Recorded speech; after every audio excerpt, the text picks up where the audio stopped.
What's good, family? I'm not even gonna do no intro music today. We just gonna go into it, man. How's everybody doing this evening? Hope everyone's having a blessed Monday evening. Hope if you're just coming home from work or being home from work or on your way out, hope you have a blessed day and hope you had a blessed day at work.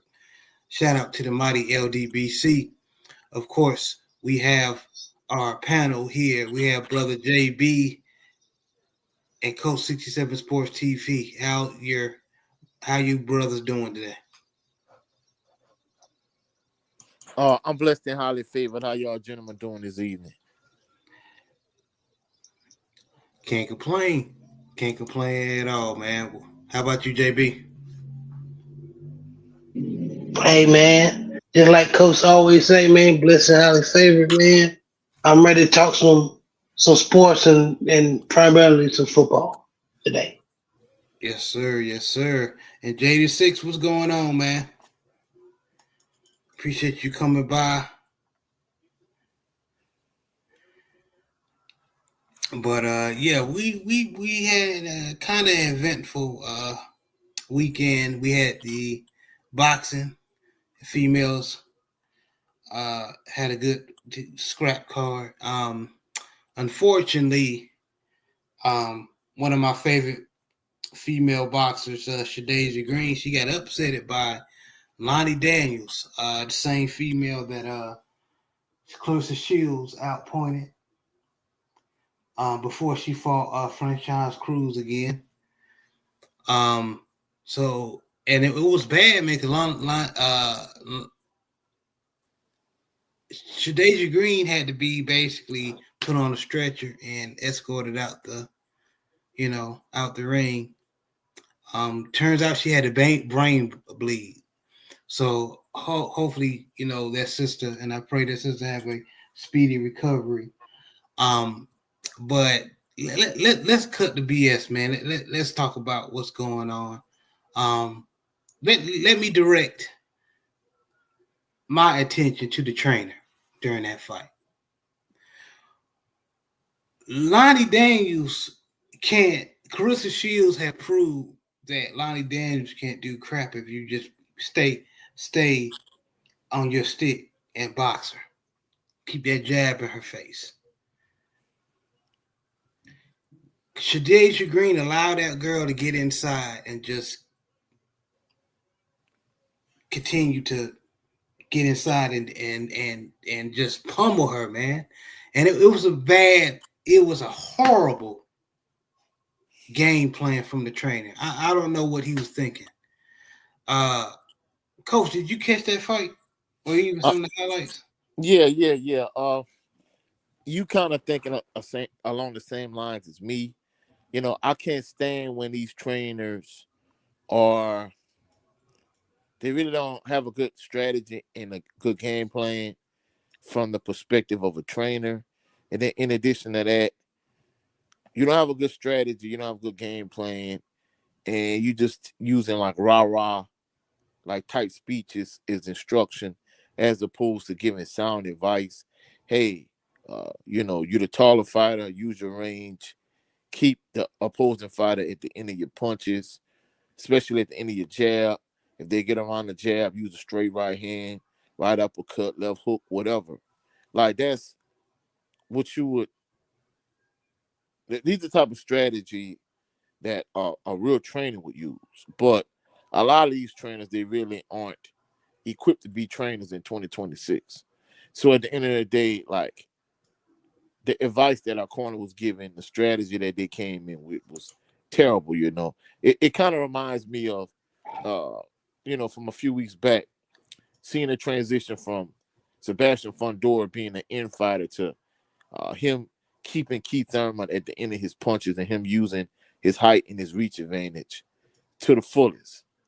And I think, if Shadasia Green had a good trainer, he would have been able to give her that particular instruction in terms of, use your height, use your reach, keep at the end of your jab, and then catch her coming in, when she's trying to, close the gap. So at the end of the day, a lot of these trainers are not equipped to be trainers in 2026.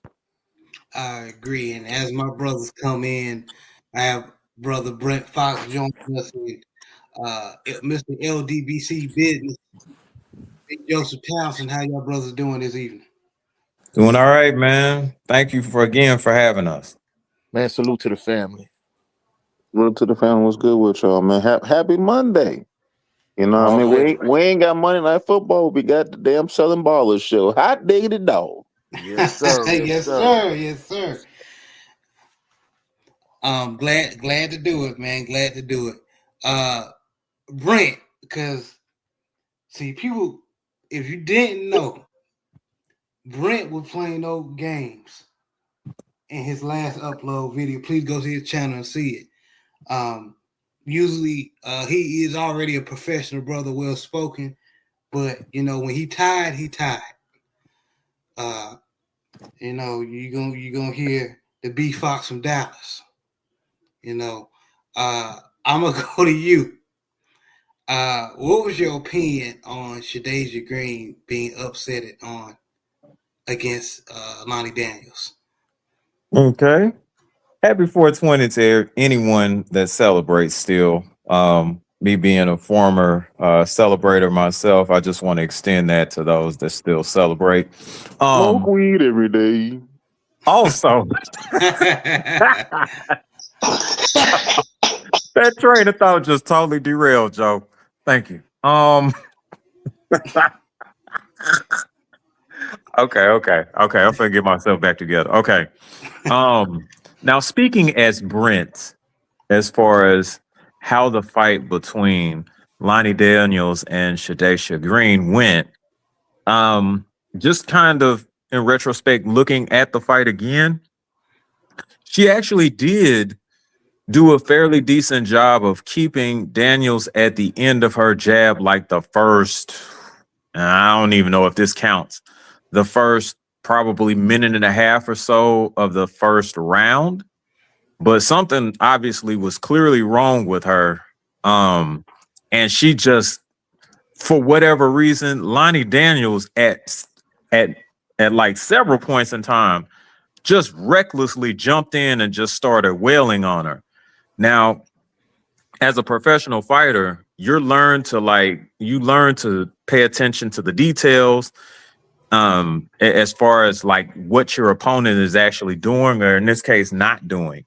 And she must have noticed very quickly that Shadeja wasn't her normal self, and that, you know, because of that, she was probably going to be very slow to react to what she was actually doing. And yes, to the brother's point yesterday, shout outs to the usual suspects. Lonnie is not known for actually being that aggressive. And the game plan on Friday was obviously her being aggressive. But you know, I'm gonna be honest with you. B Fox was actually right. Like, Shadeja needed to do something to make Lonnie respect her, and she just did not do that, and ultimately it cost her. Like, you got to pay a toll before you come in. Yeah, you gotta pay a toll before you get in. Like, this is a cover charge. You can't get in for free. Like, God, I didn't understand that myself. So yeah, and there were several opportunities for nice uppercuts. There were several opportunities for check hooks with her jumping in the way that she did.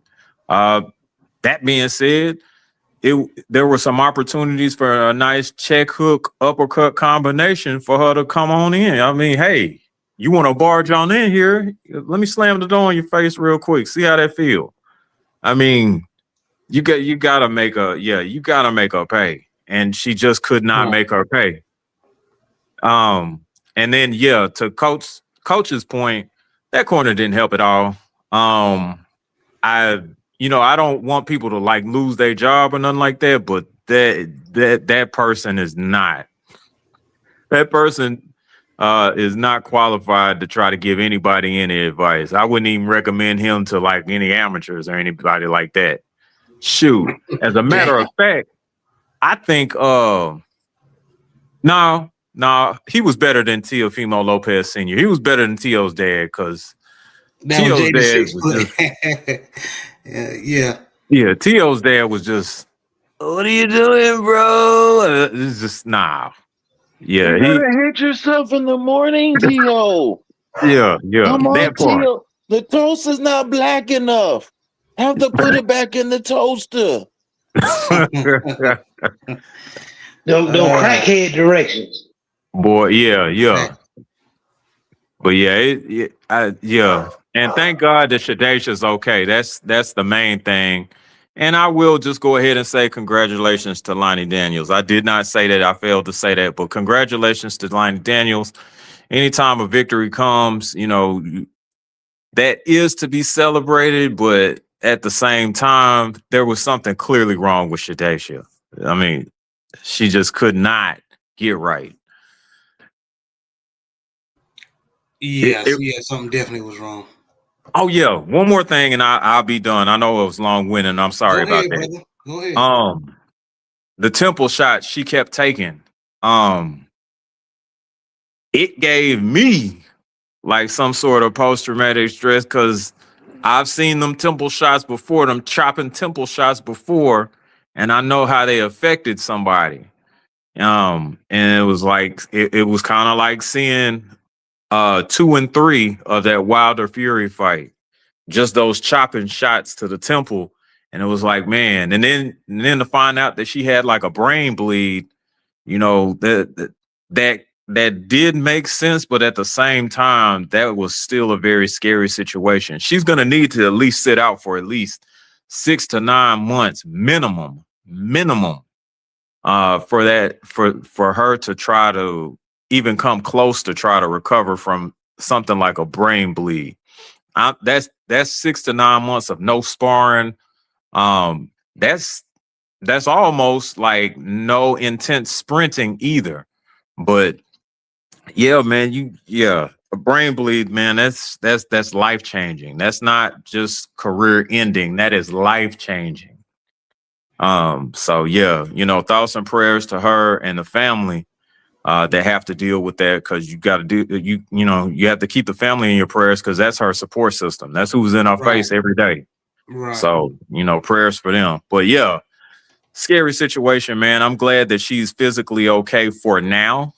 But yeah, the road to recovery is gonna be long. Yeah, man. We just thankful it didn't end up like a Dooku Kim versus Ray Boo Boo Mancini, where unfortunately Dooku Kim got his brain stem knocked loose. Yeah, he died in the ring. So we thank the Lord. It ain't to that point. But it's the name of the game. It's boxing. It is. It is her business. Yes, sir. And salute to S. Beasy, aka Stephen Boone. Salute to the family. What's going on, brother? 86 Ghost in here. I'm MF and tired. I hear you, man. Appreciate you being able to have the strength to come in and listen, brother. Going to you, Big Joe. What did you think about Shadasia Green and being upset by Lonnie Daniels? For one, shout out to Lonnie Daniels. Shout out to Lonnie Daniels' camp for having a game plan and sticking to the game plan. And shout out to Shadasia Green's camp for not even having a damn game plan. I'm sorry. It shouldn't be So I guess that's what they train for, not to have no damn game plan. Because I didn't get it at all. Yeah. Well, if you've seen Lonnie Daniels fight, you only know she only could do so much. The girl didn't damn near got 3-4 losses already. Yeah. So it's not. So the blueprint is out there on how to beat her, and all they did was play to her game plan. She pretty much came forward and smothered Shadasia Green, and Shadasia Green came with it. Shadasia thought that she was so cold that she can deal with the smothering. So I don't know when the brain bleeding started, but if you got somebody applying pressure to you like that, all in your face, that gets very tiring after a while. Mm-hmm. I mean, if you got somebody constantly in your face, constantly in your grill, if you ain't trained for that, if you're not in supreme shape, if you're not haven't been training for clinching, you haven't been training to fight in the phone booth, If you're not ready for all that, that can get very tiring. For everybody who don't understand, we've all been to a barbecue before. Outdoor barbecue, we ain't got a plate. We sitting there eating and chilling. Next thing you know, you got flies everywhere. You like, get on somewhere, get on. After a while, you're like, man, move. You know, start waving your hands and flailing and stuff. That get tiring. So imagine that constant pressure in your face throughout the whole fight, and you getting hit with some shots.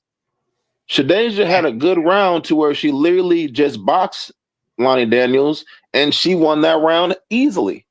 And then literally the next round, she went back doing the phone booth, Sebastian Fundora stuff. You know what I mean? So, the coach. Is that a coach? Is that a homie?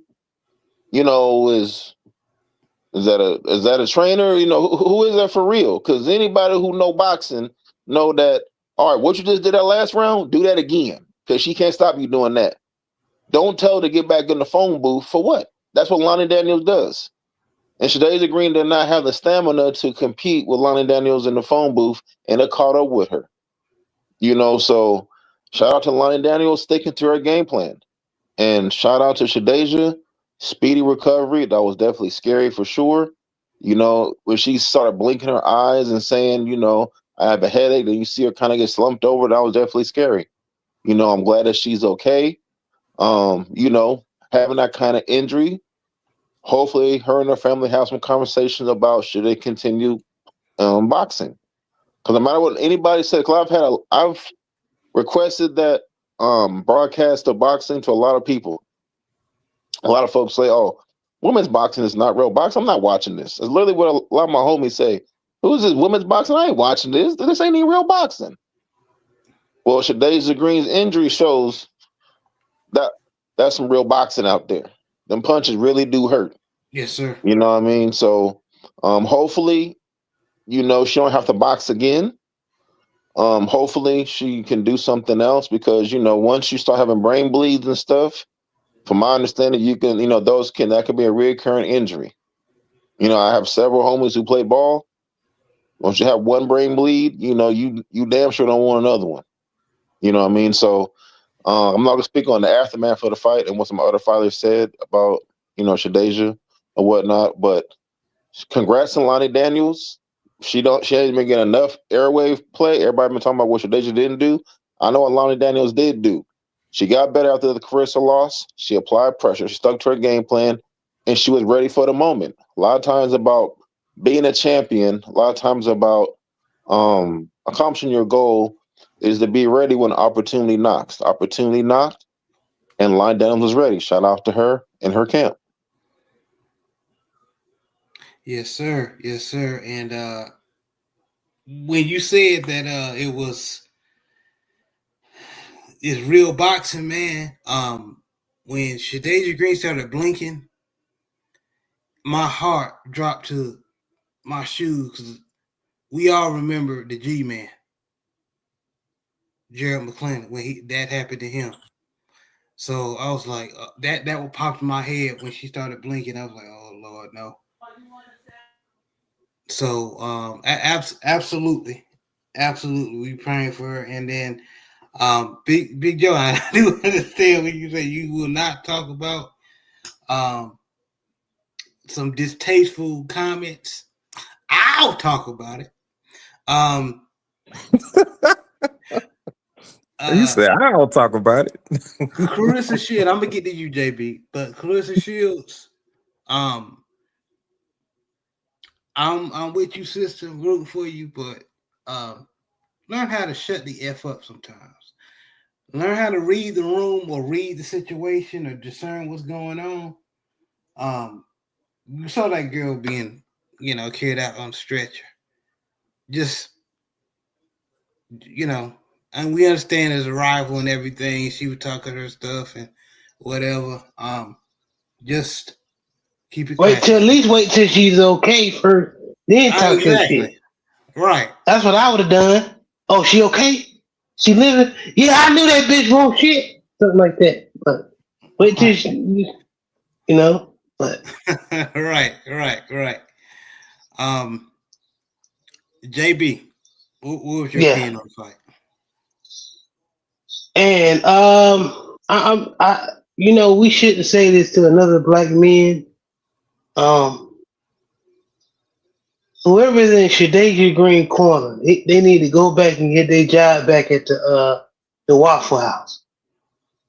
They need to go ahead and put in their application and go back to the Waffle House. That was ridiculous. And Joe just basically, took the words out of my mouth. Well, that girl, like you said at the beginning, Jared, if you put a jab in her face, she pretty much can't get around it. Because she pretty much a come forward fighter. You know what I'm saying? And yep. And Shadasia, we know Shadasia can box. We seen her against Savannah Marshall, which was a very good win for her. But I'm glad Shadasia Green is okay. Hopefully she come back 100. Hopefully she learn back. She learned from this loss. But as also Joe said, congrats to Lonnie Daniels, man. She came out there and she did what she was supposed to do. People give you, free shit, take it. You know what I'm saying? Free openings. You don't feel sorry for nobody. Because Shadasia, if she probably was in her right mind or had better coaching, was trying to knock her out. So, that's the sport. That's what I got to say about that, man. Okay. Before we move on to another group of females, anything else y'all want to say about the Shadasia Green situation? Brent, go ahead. Yeah, I'll try to speak on this briefly. I can't make no guarantees. But as much of a fan as I am of Claressa Shields, I just, like y'all said, I think the timing on it was real bad. Like JB said, you got to wait till at least she's, okay and not actually like taken out on a stretcher and people are waiting to get an update for her medically to start talking. But at the same time, this is still the same Claressa Shields that actually had people singing the Negro National Anthem. She brought Kelly Price on. Shoot, she sold what was it, 17,000 in Detroit. Mm-hmm. So everything, and she's 10 toes down for what she believe in. And for a lot of people, unfortunately for them, she believes in herself that much to where she feel like she's untouchable for right now. But in the words of a wise philosopher from Oxford, Mississippi, named Carlos Miller, who's a comedian from the 85 South Show. Yes, sir. Yeah, shit is real funny till it's your turn. So, you have to be careful kind of what the energy you put out there is, because you never know when it'll be your turn. And that's pretty much what I got to say about that. We might as well talk about it now, Jared. No need to wait on it. Let's go ahead.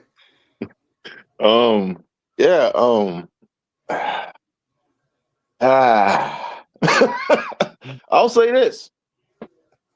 When you're an athlete, when you get into that higher level, people gonna talk. Mm-hmm. When you, like, for example, playing football, when you're on the field, folks gonna talk crazy to you. Gonna talk about your mama, your girl. Yeah. They're gonna figure out any way to get into your head. Absolutely. And don't get beat. But that's what I'm saying. Hey, they gonna hey.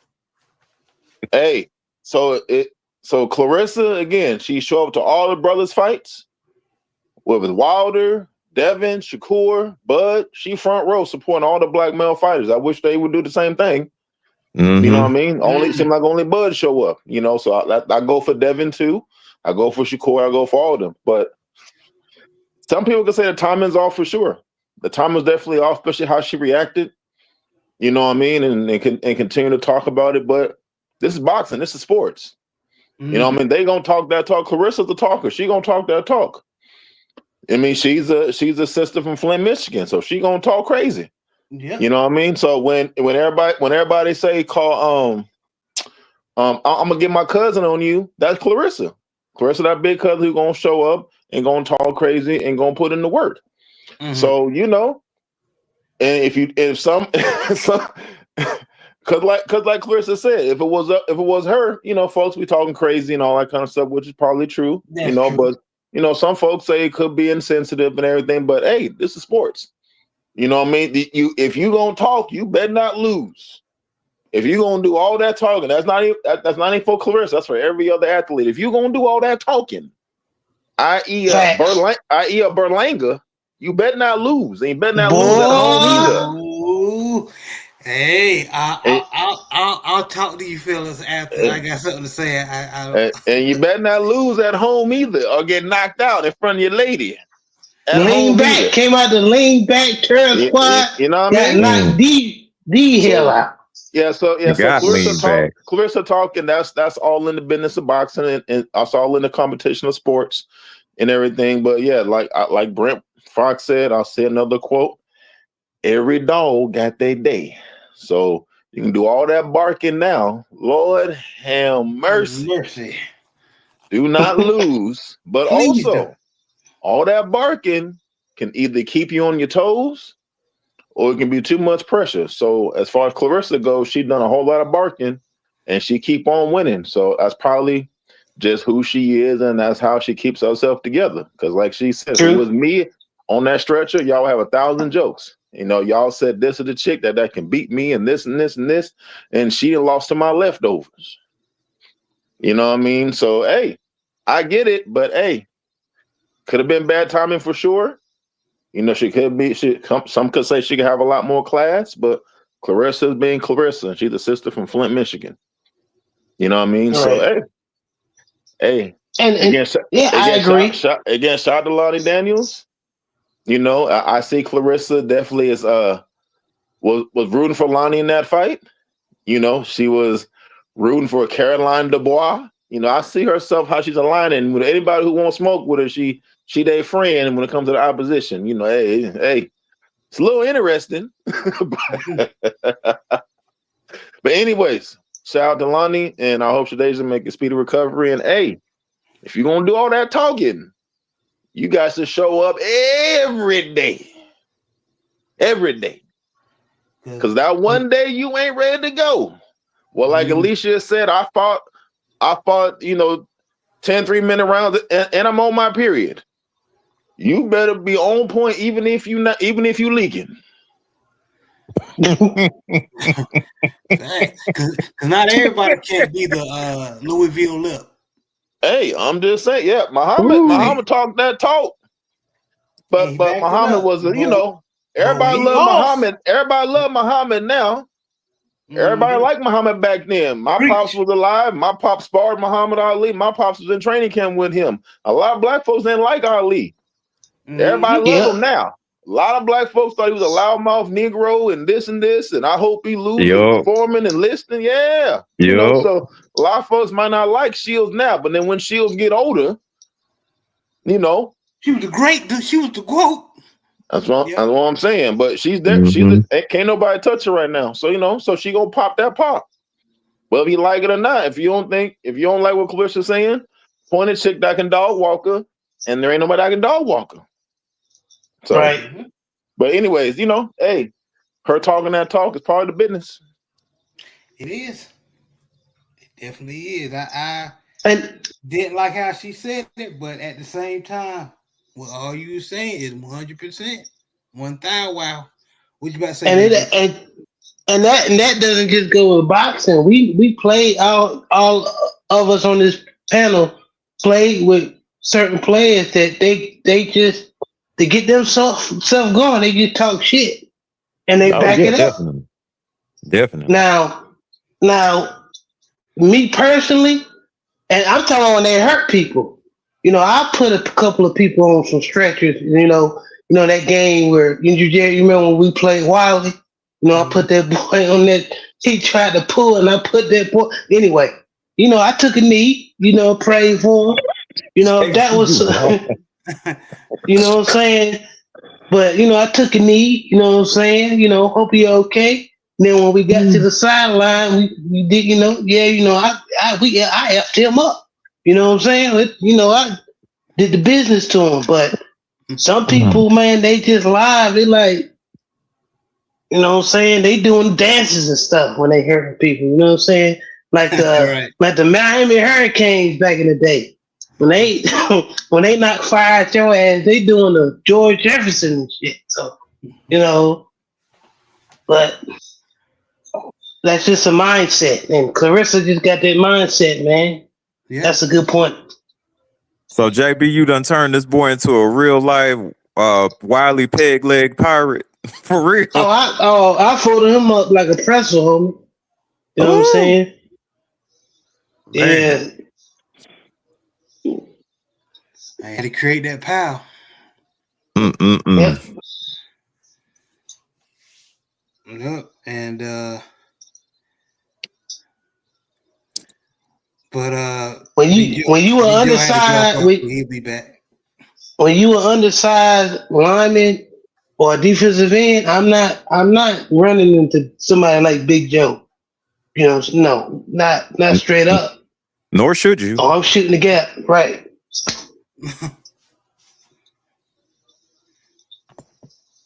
But yeah, to Clarissa's point, if it were her, then yeah, people wouldn't wait on her to be okay or nothing like that. They would probably be doing worse to her, like she said. But at the same time, man, if you're the GOAT and you're the face of female, if you're the face of female combat, then yeah, your timing got to be better. You work on timing all the time in training camp. You know what time it is, baby. Just wait till they give the okay medically, and then yeah, you can let her have it then. But yeah, if it was a situation, and God forbid this lady actually died, like and that's happened to people like Patrick Day. Yeah. God forbid that somebody passes away. Excuse me, Sean. I got somebody telling me not to say that word. If someone passes away, then God forbid she done said something about the lady, and then that was the last thing that may have gotten around to her or something like that. You don't want to live with that either. Yeah, that's true. That's true. Jada6 put, I meant to read it earlier, my bad. So he said, so basically, the training was on some TO's dad type stuff. Yeah, where's your power? Like, this is going to solve anything, right? No adequate directions. Yeah, I wouldn't even trust old dude to be working at the Waffle House. To be honest with you, if he can't, I don't even think he can take orders. So, he can't give none. That's apparent. So yeah, he probably can't take none either. So I don't want him back there messing my stuff up. You back, Big Joe. But David Scott III, what's up, my brother? He said, salute fam. What's going on, man? Hey Scott, what's happening, man? Always welcome. I need to give you a wrench. She needed to show more grace. Yeah, that's what I'm saying. But at the same time, like Big Joe said, it's the name of the game. Yeah. But let's pivot to Caroline Dubois and Alicia Bongolan situation. Let me jump in for 1 minute. Go ahead, Coach. We've been talking. Go ahead, man. More than anything, it's one thing to be a trash talker. We know she is. Anytime this chick thinks she could beat grown men. I ain't just talking about the average man on the street. I'm talking about men that's also professional boxers and Keith one-time Thurman and Rolando Rolly Romero. So we know she's a trash talker, but to me, it's all about the timing of it or lack thereof. I mean, don't get me wrong. I know, people was pushing for Shadacia Green to fight her a while back. I remember watching Queens of the Ring one time, and before Shadacia had her first loss, basically it was like, hey, we want to see Clarissa fight her. And even after the launch, they still was pushing for it. That is gone out the window. It's ironic how life works, where she could have potentially got a life-changing fight and, probably made some pretty good money, some very good money for women's boxing. Now you had a life-changing event in terms of, had a little bit of a bleed on the brain, really to the point where she might want to think about, hanging it up. I mean, damn, man. It's not at that point. Yeah, I mean, you never know when you got a, Gerald G. Man McClellan type situation. So at the end of the day, are you passionate about this sport to the point where you're willing to put your life and your health in jeopardy? So that's the thing about it. But in terms of Clarissa, like, come on, babe, you gotta, your time has to be much better. I mean, I don't knock the trash talking. Like I said, anytime she trash talking grown men thinking she could beat other professional men boxers that's world champions or former world champions, that's one thing, But for you talking about somebody that is hemorrhaging on the brain, is like, come on, man, what are we doing? So at the end of the day, my whole thing is not the fact that she talking trash.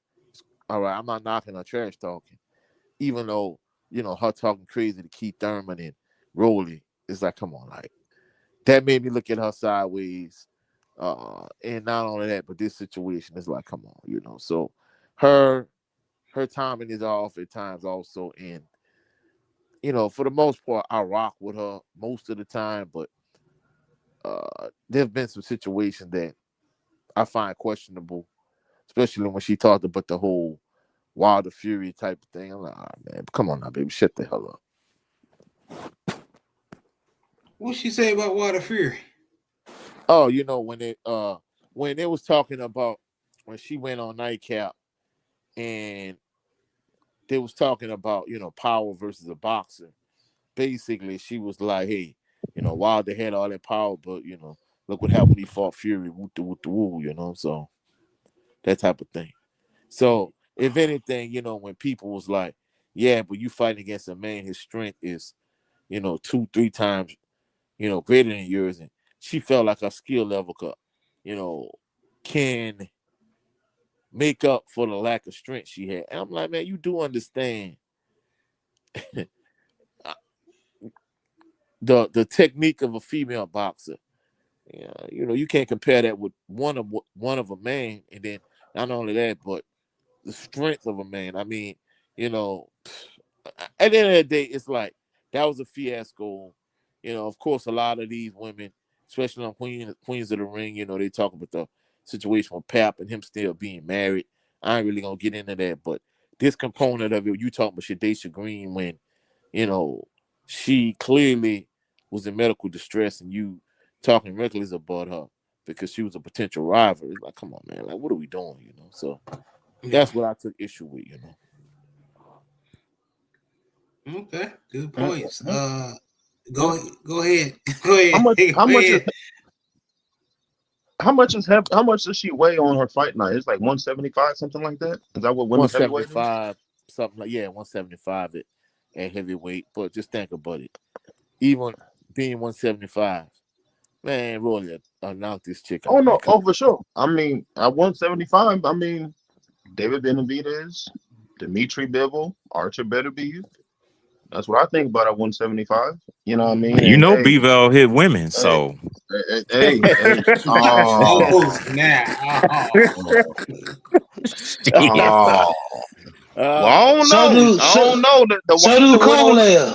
The wife was wanted. She went on the runs. Well, I don't know what she did. No, I'm playing. I'm just playing. But yeah. Hey, I mean, picking on Rolly is one thing. Gonna pick on somebody who's in your same weight class, and that's David Benavidez. Arthur Beterbiev and B-Ball. You know what I mean? I don't know. I'm gonna keep it a buck. I still think Rolly a knockout if you ask me. Oh, for sure. Yeah, for sure. Yeah, and Rolly got that. He got that. That mutant strength. He got that. Especially that. He got that. Hey, you guys. He got that kind of strength. So. Not the Goonies. Oh. Yeah, on one this Monday. Man, we Carissa Shields fans, but yeah, sometimes she be Yeah, even sometimes the she be doing the general on his stuff that live, don't. she be he Yeah, be like, man, come on, Carissa. But we support her. She's entertaining. She's one of the best boxers and female boxers in the game. Well, the best female boxer in the world. But yeah, I don't agree with everything that come out of her mouth. But it is what it is. Yeah. David Scott said she need to show more grace. Yeah, I agree. Yeah. Uh, Jada Six said now Waffle House employees are required to know how to box and have adequate footwork. It's in their handbook. Well, his Boy, ass, that's he hilarious. didn't show it. He didn't show it in today's Green Corner. My Yeah, that brother lady that grown. caught that chair messed it up for everybody. Yeah, she. Grown with soul, my brother. He said, salute, great brothers, man. Salute. man. Salute, Grunt with soul, my brother. Hey, man, if y'all trying to get y'all grow your garden, especially how all this fake food is in these stores, and this is the brother that you need to listen to when it comes to trying to just grow some stuff from the earth. Most definitely. So y'all please check this brother out. David Scott said, "Who will give her a license with that injury? That's the thing, man. God knows." Yeah, well, he said, "I'll be live Wednesday." Okay, I'll be at work Wednesday, but I definitely will be in the chat.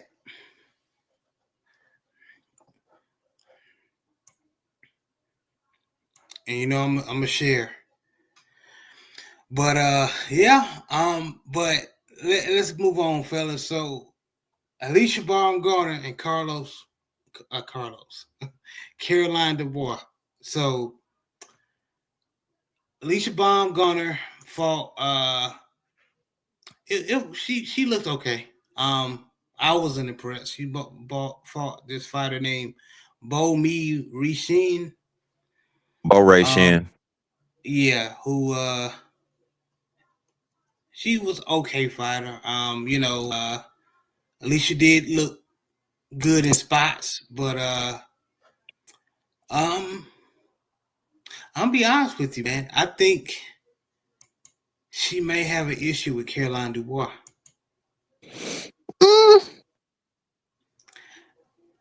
Let's be real. I mean, if I'm tripping, this is the platform. Go ahead. Do you think I'm tripping? You think I'm falling into the hype of Caroline Dubois? What you think? Brent, I'm not gonna say. I'm definitely not gonna say all that. I will respectfully disagree as Brent. But yeah, and I promise not to let B Fox out right now.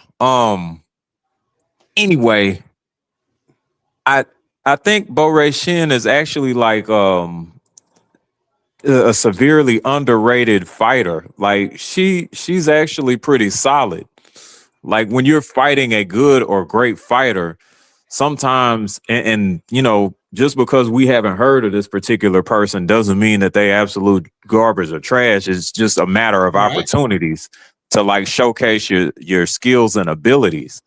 I would say that Bo was actually a very tough competitive fighter. And just kind of made things difficult at times for Alicia.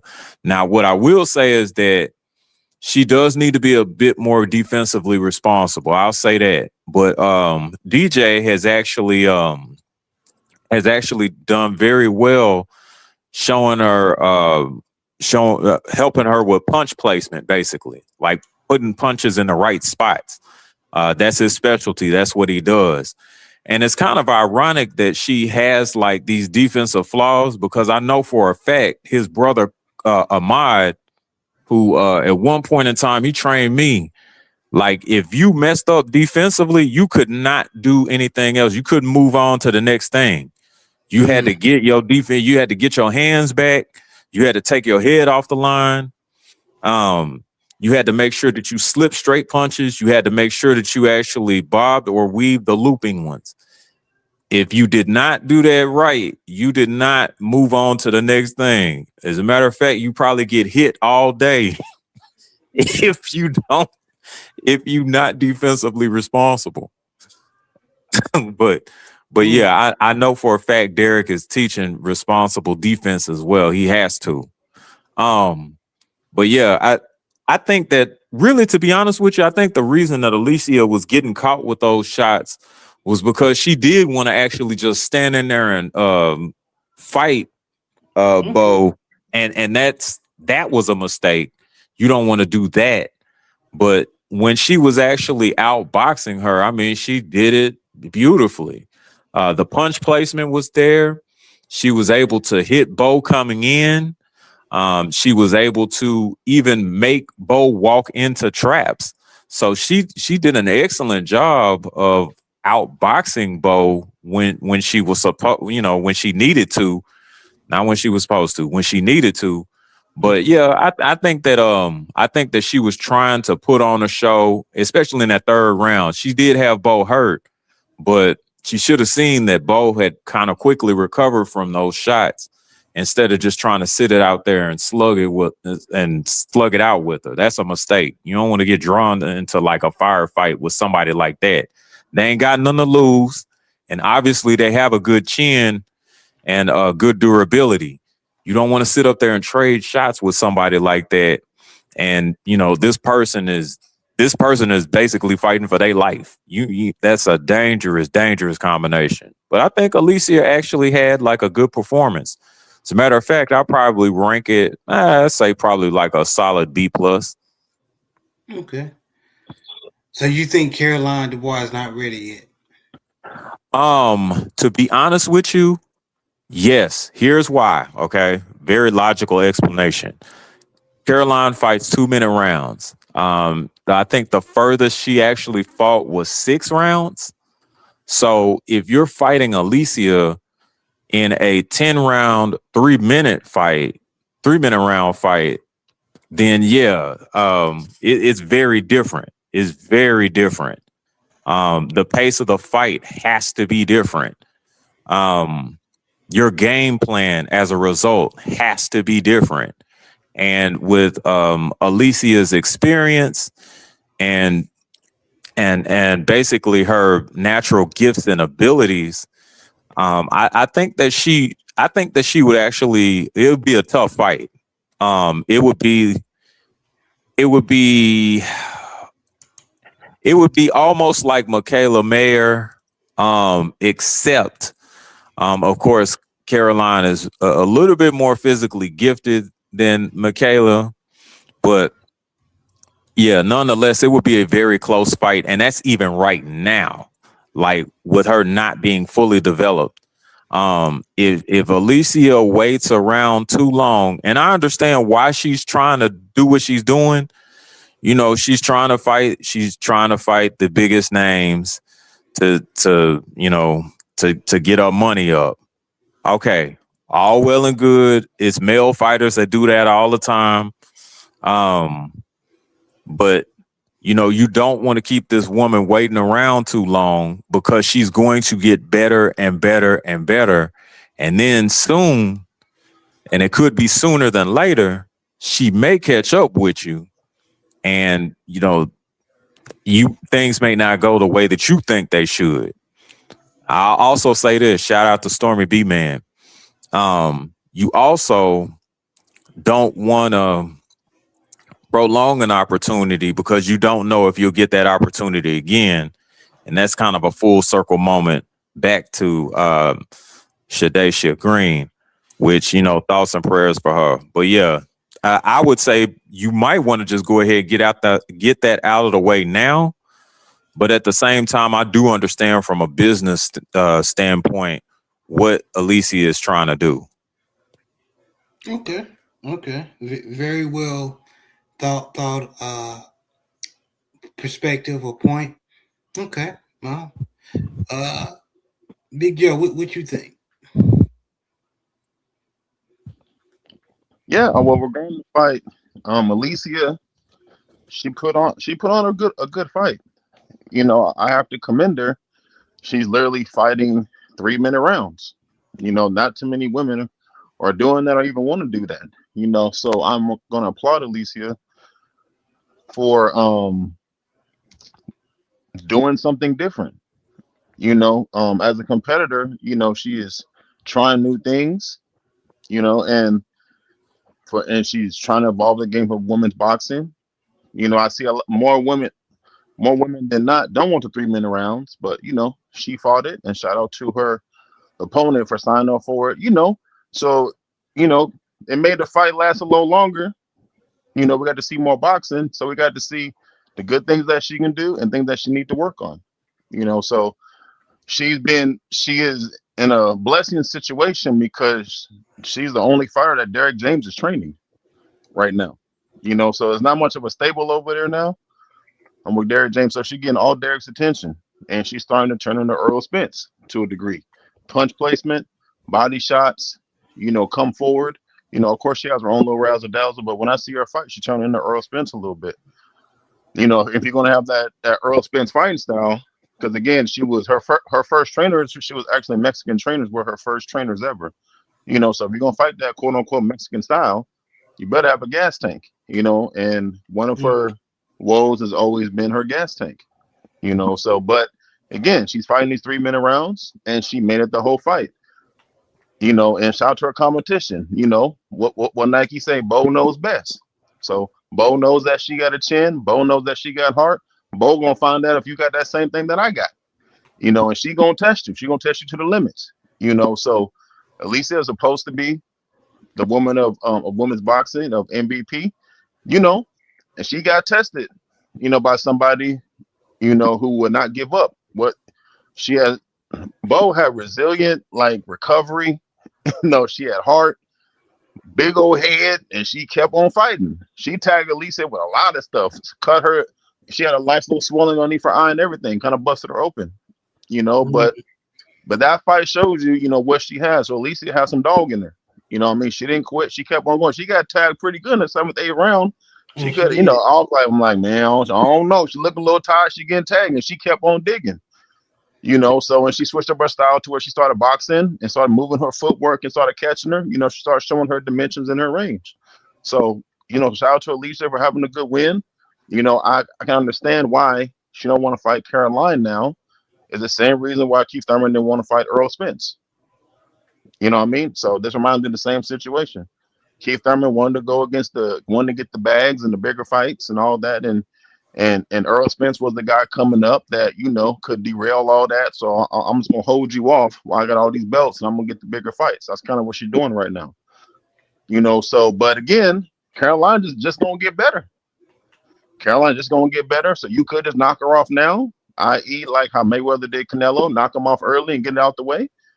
You know, or you know, you can wait till the pot, you know what I mean, into the when the pot thickens. But either way, shout out to her. And I know she wants to fight Amanda Serrano and Katie Taylor. You know, if she beat Amanda Serrano, she is the lady at the MVP. Because right now, Amanda Serrano is still the first lady of a MVP. You know, so I don't know if I hear rumblings of her and Jake Paul. You know, they ain't none of my business. But you know, if she beat Amanda Serrano, she's the lady of MVP after that. She can call her shots and do what she wants. You know, if she beat Katie Taylor, you know, she beat a old dog. You know, so I'm sure that's gonna be big money fights. Now, whether she want to fight Caroline or not, it depends on what Jake Paul want to do. Jake Paul want to fight, put Caroline in there because Caroline's an MVP fighter as well. You know, or you want to try to keep building her up. You know, so hey, we'll see. But I know in women's boxing, you ain't got that much competition, so you can't be moving around for too long. You know, it ain't that many women out there boxing. But shout out to Alicia for getting the win, even though it was a tough fight, and shout out to Bo, who came out there to fight. You know, man, she bought herself another payday. You know, if you want to see what your fighter has, put her up against Bo, and she gonna show you whether it's good or not. You know, so I'm not saying she's a gatekeeper, but I'm saying that she is a fighter that if you want to find out what your fighter really has, if you want to find out your fighter has heart, they got grit, if they can fight on the inside, or if their fighter's in shape, you put her against Bo. But I will say this when it comes to the Caroline fight. I believe this is the second fight now that Alicia has fought 3-minute rounds. Now, Caroline only fought 2-minute rounds. Now, if let's say they make the fight next, well, let's say they go back to 2-minute rounds. Alicia has been exposed to 3-minute rounds. If she come in 3-minute round shape against Caroline, that could be a big game changer. So we're gonna see. Good takes, fellas. Good takes. Jay Barr says, salute family in the chat. Appreciate you coming by, always supporting. My brother, Big Reg, host of Big Boy Talk. Salute, brother. Appreciate you coming by. Dope content creator. Y'all please support. Coach, I'm going to you. What do you think about Alicia Baumgartner's performance, and is Caroline Dubois ready to fight her? Truthfully speaking, I didn't give her as strong a performance as Brother Brent did. I gave her like a C, maybe C plus at best. I think people don't realize it's a huge difference between fighting 2 and 3 minute rounds. I think that definitely, makes a difference from a fighting perspective.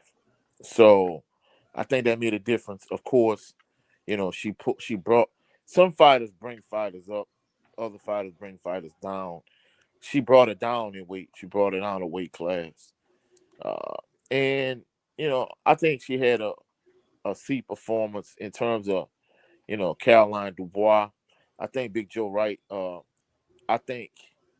don't think it's the fact that Alicia's trying to evade her. I think she's trying to fight bigger money fights. But truthfully speaking, if I was her, I'll go ahead and get it out the way. And maybe you could get Amanda Serrano, Katie Taylor, maybe a couple fights down the line. To me, I feel you get this fight out the way and keep it pushing. Or maybe, of course, it's still a whole lot of back and forth between her and Clarissa Shields. To me, these two individuals really don't like each other. It would have been interesting to see if they'd have fought at a catch weight, a while back. Of course, I still think Clarissa probably would have beat the brakes off of Alicia. But nevertheless, their rivalry is still brewing. And of course, Clarissa basically saying Caroline Dubois would beat Alicia Baumgartner. And honestly, I'm not gonna lie, I think it's a closer fight than people think. I think it's 55-45 in favor of Alicia. So I think it's damn near 50-50 fight. But like Brother Brent and him and Big Joe, the points they made, hey, if you keep letting this young lady get better, she only gonna get better and better. I mean, clearly she, coming from a boxing family, Daniel Dubois is her brother. So at the end of the day, if I'm Alicia, I'll go ahead and get it out the way and then push for bigger fights, bigger money fights. Okay. I'm liking the opinions and takes, fellas. Okay. JB, what was your opinion on Alicia Baumgartner's performance? And then is Caroline Dubois ready? I really hate sounding like the broken record, but I'm agree with what the brother said, man. Alicia Baumgartner better stop BSing and jump on that girl now. Sound like what Charlo did to the boy that always got the effed up haircuts that lost to Virgil Ortiz. Yeah, he a decent fighter too, and I think they put him in with Charlo. What's that boy name? Oh, you talking about what you call it? Oh, Lubin. You talking about Lubin? Erickson Lubin. Erickson Yeah, Lubin. Yeah, so you talking about Erickson Lubin. I think it can be an Erickson Lupus situation where Alicia What beat the is brakes off. his haircut messed up? Bro, he got that James off a Good Times haircut. It's more Oh, like, you bro, I didn't. know you make money. Bro, You come ain't got on, no bro. respect for the Gumby. Oh God. Man, Man, hey, be coming and, coming into the ring look like Moesha Daddy. Haircut, bro. Come on, bro. man, Frank, hey, not the Frank haircut. hey, Oh boy, yeah, you wrong for that, JB. JB don't know what JB don't know what a Gumby is, brother Brent. Hey, I kid you not. Y'all might think I'm joking. Right now, in 2026, one of the organists at our church has a Gumby. Right now, as we speak. Not the church, Hilarious. coach. No, I The promise Bobby you. The the, church. I the Bobby promise you. Brown Gumby. Yeah, the Bobby Brown Gumby. He got one. Ooh, Lord, ooh. Yeah, my man. brother had one. My brother had one with like the gold tip at the end of it. Oh boy, you couldn't tell him nothing. Yeah. Shout out to Dallas, man. They brought that back, man. Everybody was biting off it, but Dallas started that. Texas started that though, bringing back them 1990 and the late '80s haircut. But go You ahead, mean JB. try to bring it back. But Yeah, yeah, man, they brought it back. What the hell are you talking about? Go ahead.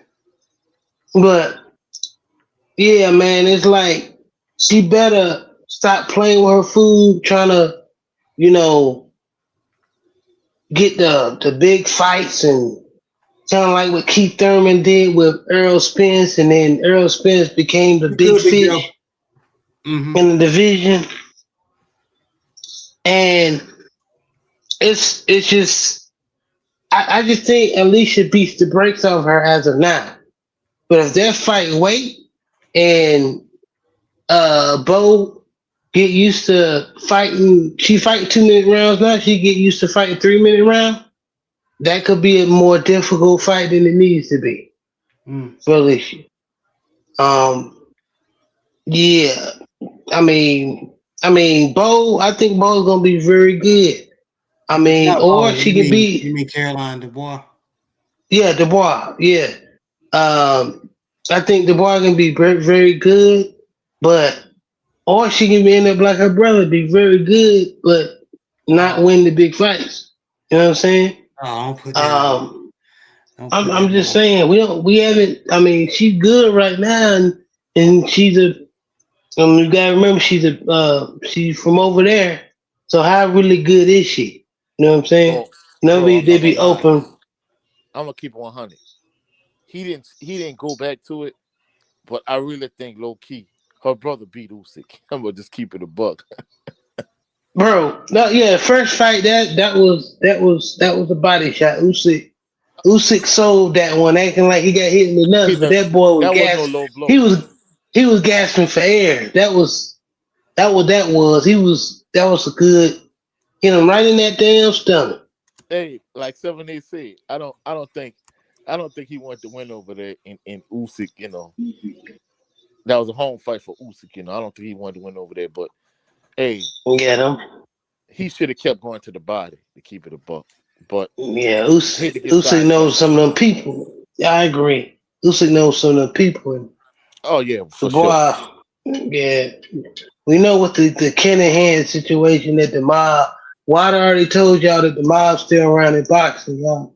No, I yeah. guess he's making that up too. But anyway, yeah, yeah, I think Alicia need to go ahead and fight that. Dubois. But that was a good win for her, and it was a good win for Dubois. So we'll see. When their two roads meet up, we'll see. Okay. Okay. All right. All right. That's it for our little boxing segment. Let's go into it, man. So John Harbaugh did something that a lot of our Ravens fans caught, like Nitro from the Wonderlic show, Sip Vitale, the Road Pod, Big Reg, 86 Goats, even Jada6, and he a Carolina Panthers fan. I believe Sister Yolanda talked about it. So basically,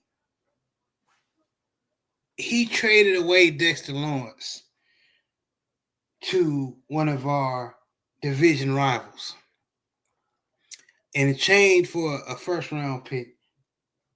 Let me tell you how much of that was a slap of a face to the Ravens, what John Harbaugh did. So everybody knows that the Bengals defense was horrible, right? So they got more stuff to do, but you're helping them improve their defense. And you gave him Dexter Lawrence, and so a lot of New York Giants fans say, "Oh, he was over the hill anyway." He would, and I just got this feeling Dexter Lawrence is gonna revive his career because he had a down year last year. He only had 0.5 sacks. So I don't know if he was struggling with an injury or just he had an off year, but I feel like since you got him out of New York into greener pastures as far as just a new atmosphere, this might be the fresh start he needs.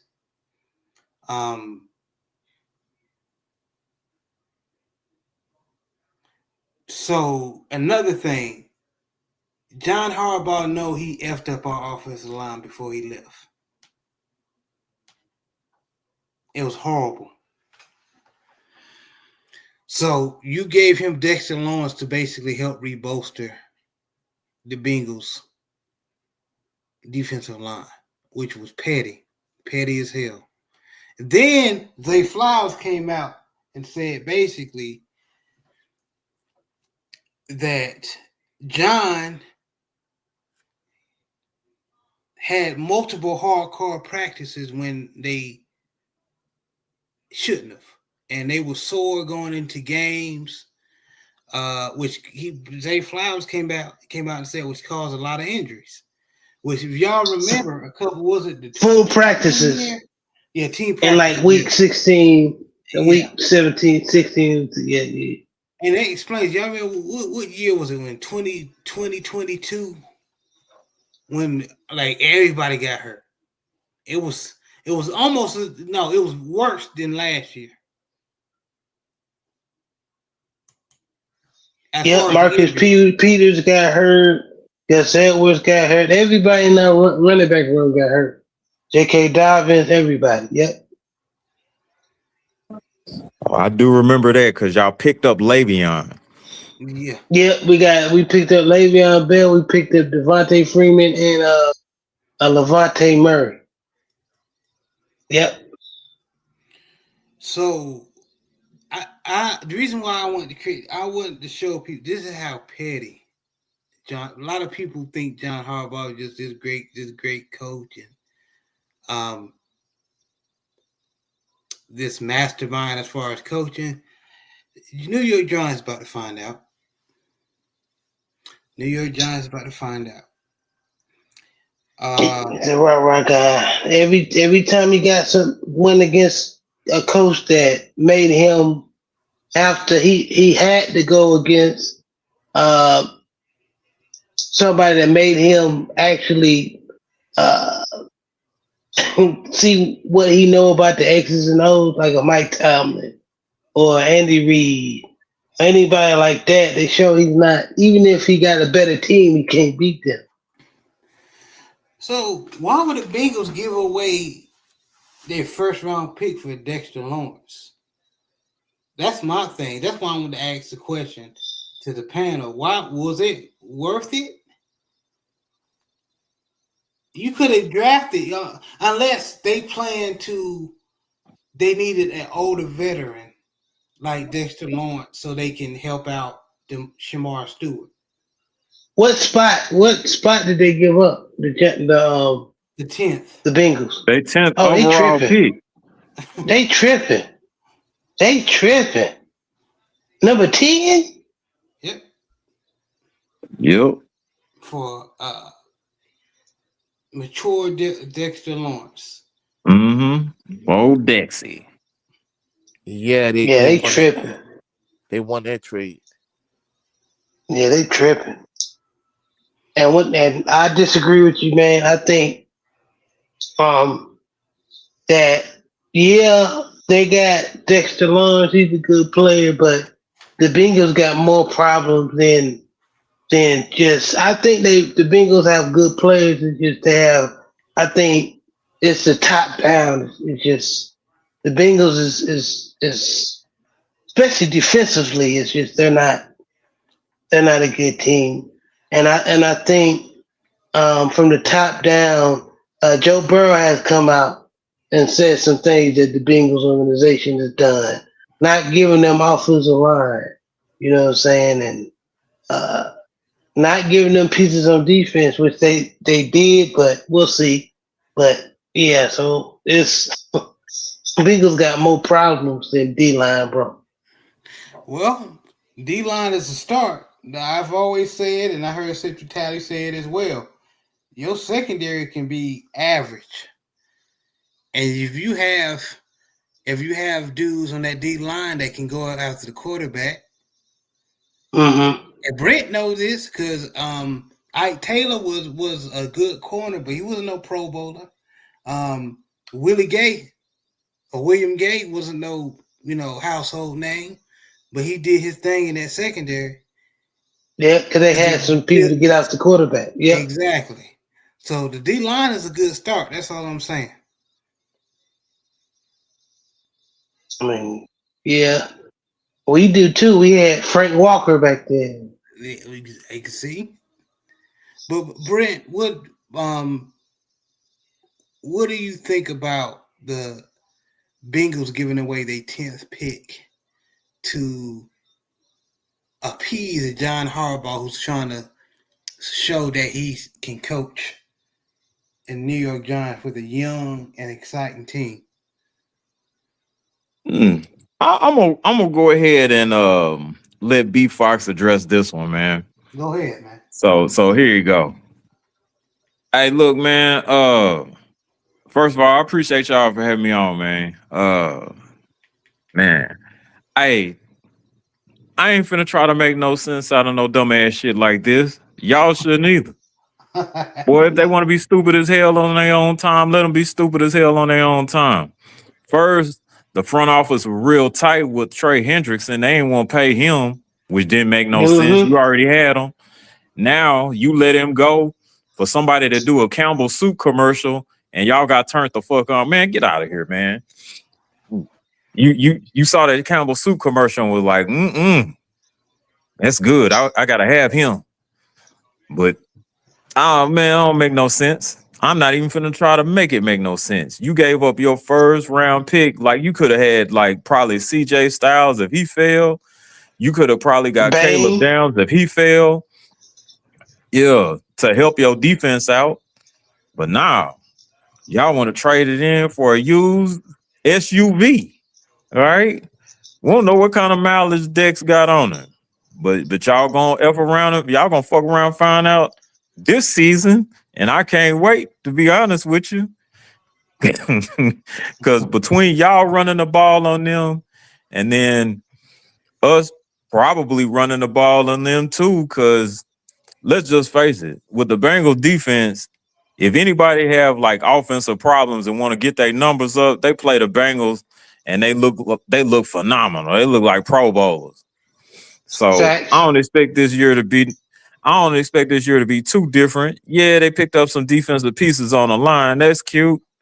But as a team, you got to be able to gel and play together. These people look like they just renegades or hired hands. They look like they trying to collect a check over there in Cincinnati. And I don't blame them. You know, I ain't got too much to look forward to. I mean, that chili over there good from what I hear, but that's about it. But yeah, there ain't nobody. I mean, hey, They gonna mess around and find out. I can't wait till this thing implode though. I want to see who be yelling at who's gonna hold out as far as practice. What so and so is gonna say to the media about the team. You know it's gonna fall apart. And you got what you call it. Chase gonna be real mad. Cause how you scoring like 30 some odd points and y'all still losing? That's hilarious. That's hilarious. That's hilarious. It's still gonna be the same thing. It's almost gonna be the same thing. I guess instead of like holding, I guess instead of like letting people score like 35 points, I guess you're gonna hold them to 20, 29, 28. It's still gonna be creeping around 30. But that's all right. Let them find out. They in our division anyway. I need 2 wins. You know, we're gonna split with y'all, and then shit, we're gonna wind up splitting with Cleveland anyway. So yeah, we need the break. Yeah, let them keep making mistakes out there, baby. Hey, whatever y'all doing, Cincinnati, keep that up, man. Keep that shit up. Please. Hey, you know what? Trade with the Dallas Cowboys too. They good trade partners. Yeah, holler at your boy Jerry. Dumbasses. All right, man. That's all I got, man. I appreciate y'all having me on. That was B Fox, ladies and gentlemen. Already. And JB, you know I'm gonna go straight to you, and I don't want to hear the wise word of Coach. But JB, what's your? You touched on a little bit, but what's your full thoughts on this situation? Dumbasses. I mean, as you know, football is weird. So they can, season start, they can look like geniuses, but as of now where we sit, they look like some dumbass. I don't think it was a good trade. You got your number 10 pick. You can get a premium player in the first 10. Special, it's a guaranteed premium player you can get in the first 15 rounds of this draft. You can get somebody that actually can start to contribute for your team, but you get somebody that, he's proven, but he's proven on the Giants, and he didn't have a good year, so we'll see. Dexter Lawrence is a good player, but at the same time, man, as long as John Harbaugh is coaching the Giants, they're gonna be, I think they're gonna be average, and they're gonna be front runners again, man. So doesn't John Harbaugh have a record of having the most games of leading in the first half or in the fourth quarter and then giving it up, some shit like that? But yeah. the Giants gonna figure it out. But then again, people keep, it's all kind of variables and things people don't be thinking about. I don't know. We still don't know how good Jackson Dart is. So now he doesn't got Lamar anymore. So you can put a bullshit offensive line in front of Lamar, and Lamar can make something happen. And even Lamar couldn't win games last year with that bullshit offensive line. You do that shit this year, I don't know. We don't know how good Jackson Dart is, and he injury prone, from what I see. So, as far as the trade, he can do what he want to do.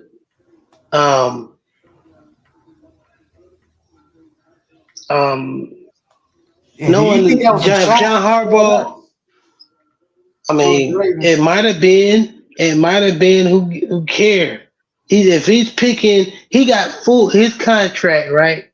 Mm-hmm.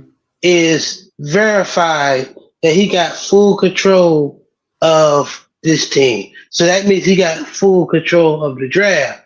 So he gonna F it up anyway. So I'm not worried about it. Okay. You talking about the same person? Harbaugh keys to the car as far as drafting. Yeah, just like he did last year. this is the same dude that picked David Ajabo, right? The second round pick from Michigan. They never turned out to anything. But George Pickens was in that same draft. He was right there. Oh, And we didn't nobody needed an draft X. George to the second round, so that's everybody's fault. Yeah, but But that's still, somebody Ravens that fans are still upset with John because we had a chance to get boy Lamar with George Pickens. Lord have mercy.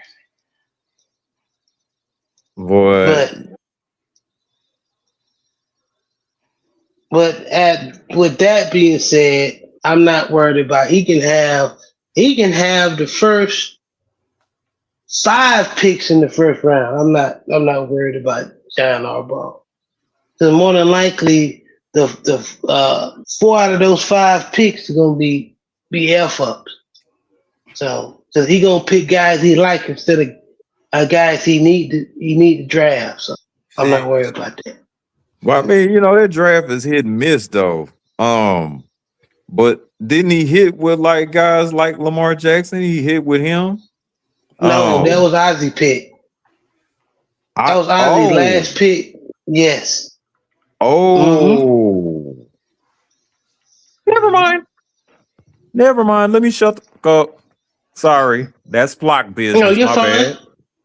No, you're fine. We be trying to tell you how this. He's not as good as in that 2012 round. He was blessed to have. It was the players running the team basically with Ray Lou, Ed Reed, Terrell Suggs on team. He wasn't a good coach, bro.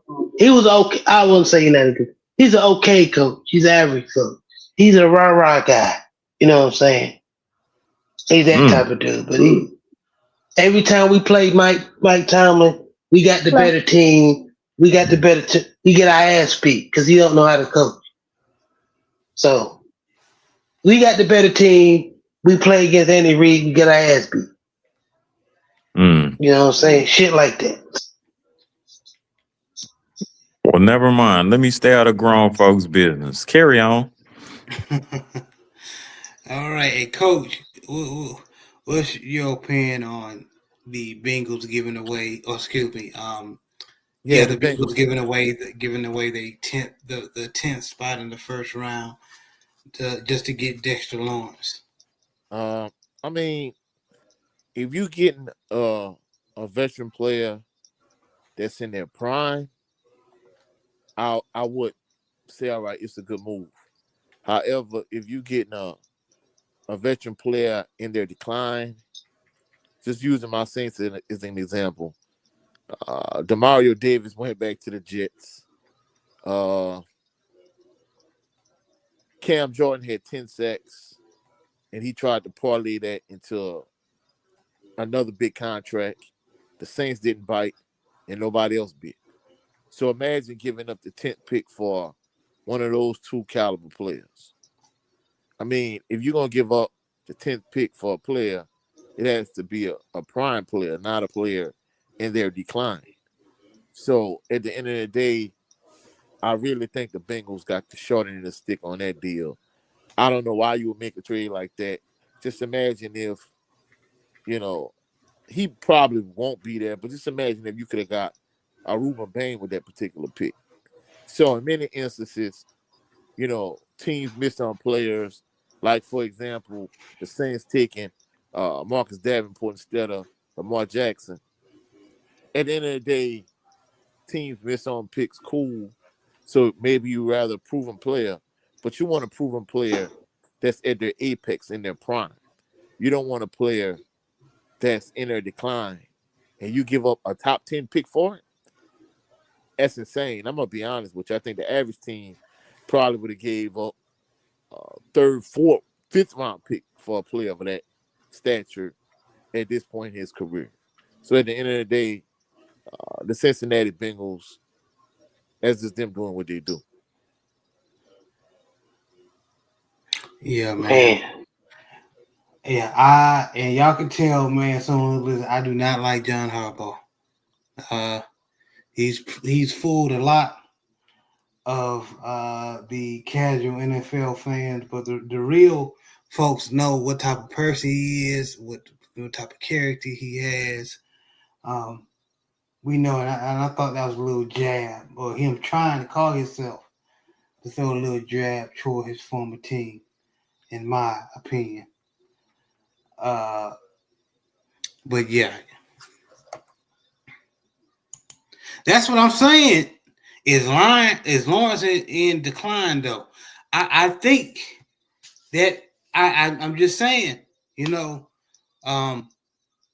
remember Ron Dane? He was a bust in the Giants, and he was traded to Houston, Texas, and he ran over 1,000 yards. Sometimes players need a new atmosphere. That's all I'm saying. That's what I'm saying. It could be a new atmosphere move for as far as Dexter Lawrence, what he needs. But the Bengals still have more. They always have good defensive line, and everything else be trash. Yeah, the Bengals stay with. You remember they had King Dunlap and not King Dunlap, but what's that boy name? Carlos Dunlap and Geno Atkins. So they've been having. We still beat their ass, so it don't even matter. Yeah.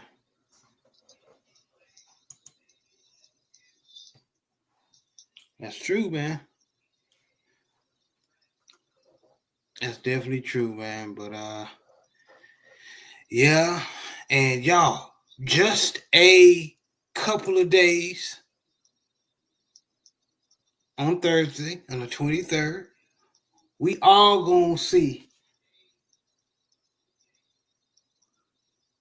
how the teams draft, how your favorite ball club draft, how Brent's Pittsburgh Steelers draft, how me and JB's Baltimore Ravens draft, how Coach's Saints draft, so on and so forth.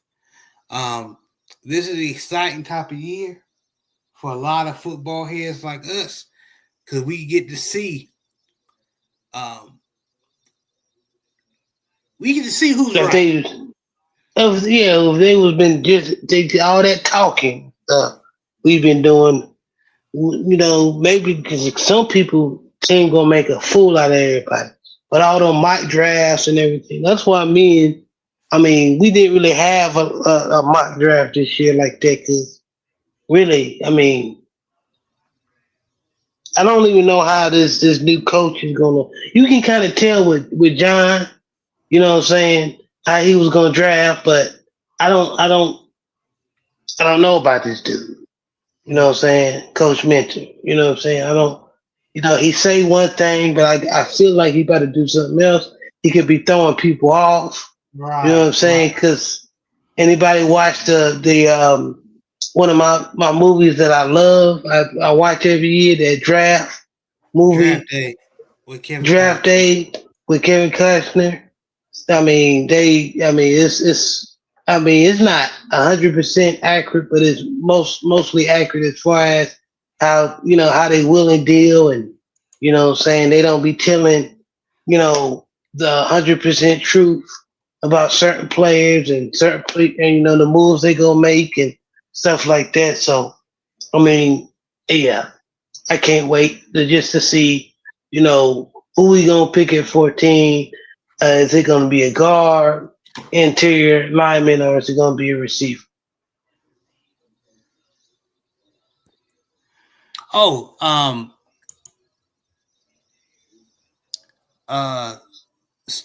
SBZ is gonna be in Brent Fox's favorite team location in Pittsburgh, Pennsylvania. The draft is gonna be held there this year. But one thing I want to point out with the movie Draft Day, since y'all talking about it, man, who giving up a first round pick for 3 second-round picks? I'm talking about a top 10 first-round pick. Man, there ain't no way. So yeah, that's why I say it's not 100% accurate. Yeah. I forgot about that part. Yeah, Just think about it. You got a top top 10 pick. You give up 3 first-round picks. This first-round pick and the next 2 first-round picks to get the number 1 overall pick. Then you take a player you could have got later on. Then you turn around and you give up 3 second-round picks to get another top 10 pick. Man, only a sucker GM, even if he is a first-year GM, I don't think he's going for a sucker-ass deal like that. And you'll be surprised. Man, hey, if you're going for that bad a deal, you don't even need to be a GM. Hey, man. The Bengals just picked up. The Bengals just surrendered a top 10 pick. Yeah. The Raiders almost got our ass. We were about to give two number 1 picks, one this year and last year, from a dude with knee problems. So it happens.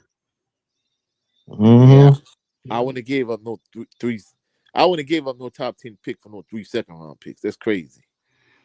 And Big Joe back on, man. And I wonder, before we go into talk about the draft a little bit, and then we wrap it up, I want to get his opinion real fast. What we just talked about.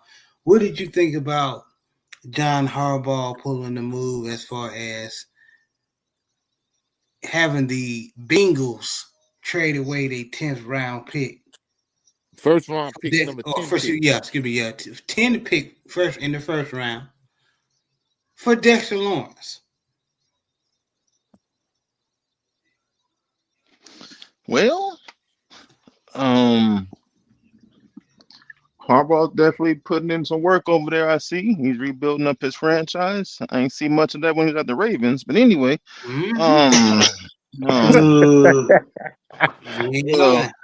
well, he is a Trump supporter too now. So hey, it is what it is. Facts. Didn't know that. Oh yeah, yeah. Don't be. Hey. Anyways, Dexter had a rough year last year. So this could be a resurgence year for him. He could definitely go to a spot where he possibly might be the best defensive lineman on the team. They traded Hendrickson. I know a lot of folks was feeling some kind of way, but Hendrickson gonna get you at least 10 sacks now. He gonna get you at least 10. You know what I mean? So he got paid as one of the top defensive linemen, so I'll let you know that he can get to the quarterback. So you trade away him and then you get Dexter. Now this could go 2 ways now. So either he can have a resurgence and he could be Warren Sappish, or he could be, maybe a little what's my dog name? He could be a force if he come in shape. Some people say he showed up at 375. Yeah.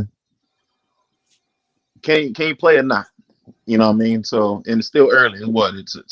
It's May, about to be May. Yeah. He'll lose that way. When you're a big dog like that, when you big greasy like that, you can lose weight quick.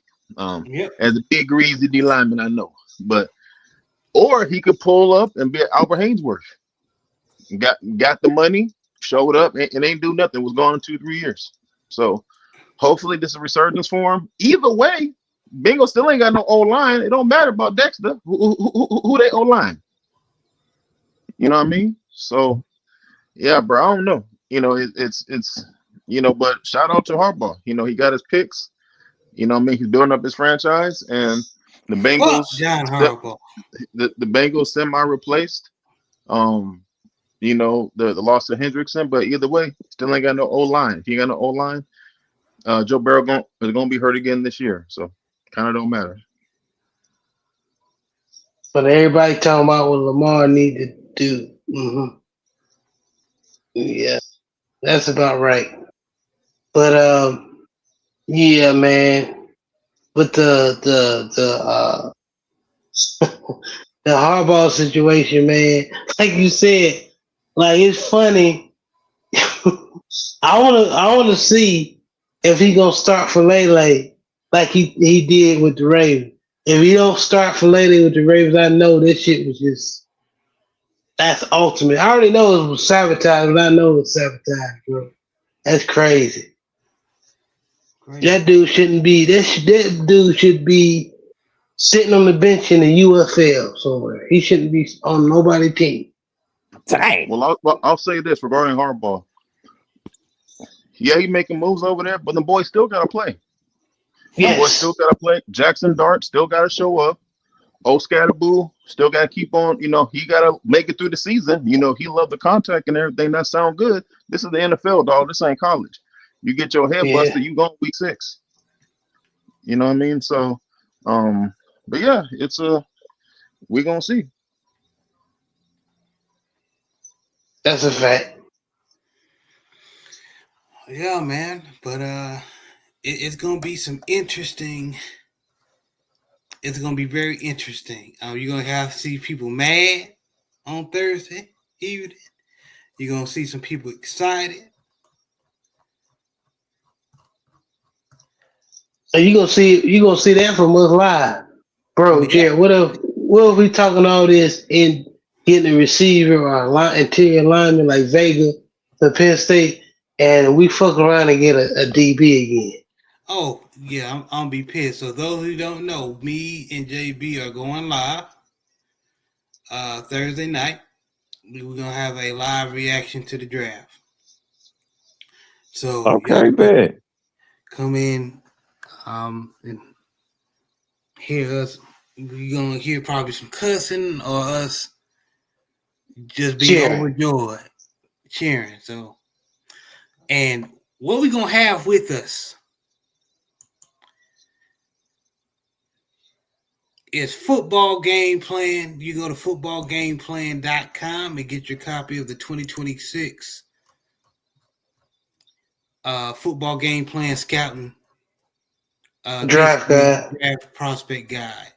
So this brother has scouted. I mean, he has eyes everywhere. Division 1, Division 2, Division 3, NIAI, which is division below Division 3. And he scouted all these players, every single one of them, and he broke down their skills to their weaknesses. So if you get somebody and you're not sure who they are, where they come from, you can look at the manual and verify, how good they are and how they fit your team. And there's a picture on screen. So yeah, y'all make sure y'all get y'all a copy. This stuff. Matter of fact, we're gonna, before we leave, let's talk about some of the players.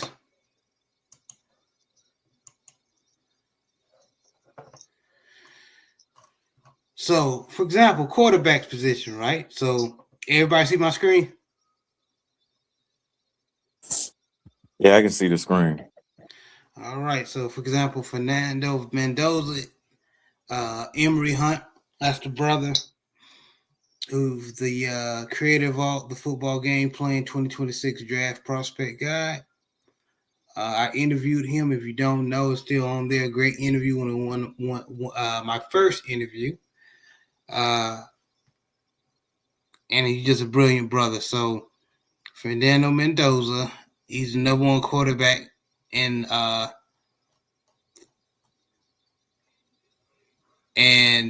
you see his breakdown his strength.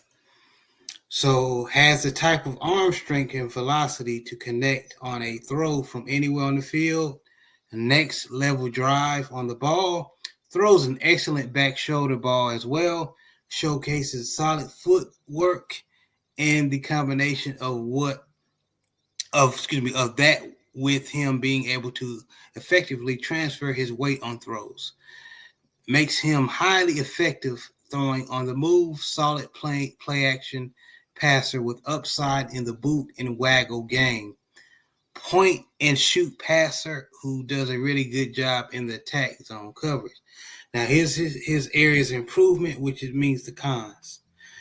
Versus man coverage, when having to trust his eyes and receiver, he gets a bit hesitant to let go the ball, and it leads to either a scramble situation or him taking an avoidable sack. You said he going to the Raiders? Yep, he going to the Raiders. Boy, good luck with that. A high velocity passer that needs to learn to work more touch into his game. Tends to shy away from pass attempts that require touch and for him to layer a throw. Now, if he would go to another franchise that needs a quarterback, but like they may have a veteran that's on their way out, I think that'll be perfect for Manny Mendoza. But what makes me nervous if he gets drafted to a team like Vegas who needs a quarterback automatically, what I'm reading in his cons, that may not be good. He might get David Carr out here. Well, they do get a Kirk Cousins on the Vegas, don't they? Oh yeah, that's right. They did something. Yeah, they do got a veteran, but what's the old? I know Lindenbaum is at Vegas, and who else? But who's at guard and who's at tackle? Yeah. Oh, because they did get rid of that center / guard that they drafted like a couple of years ago. I remember because we wanted them. And not to mention, who gonna catch the ball? They had a prime chance to get AJ Brown in the offseason, but look like he going to the Patriots. Somehow, hey, speaking of accountability, Boy. But who gonna catch the ball? All they got is the running back. He was a rookie last year, and he came on a little bit late. But who gonna catch the ball for Mendoza? Who gonna catch the ball for Kirk Cousins?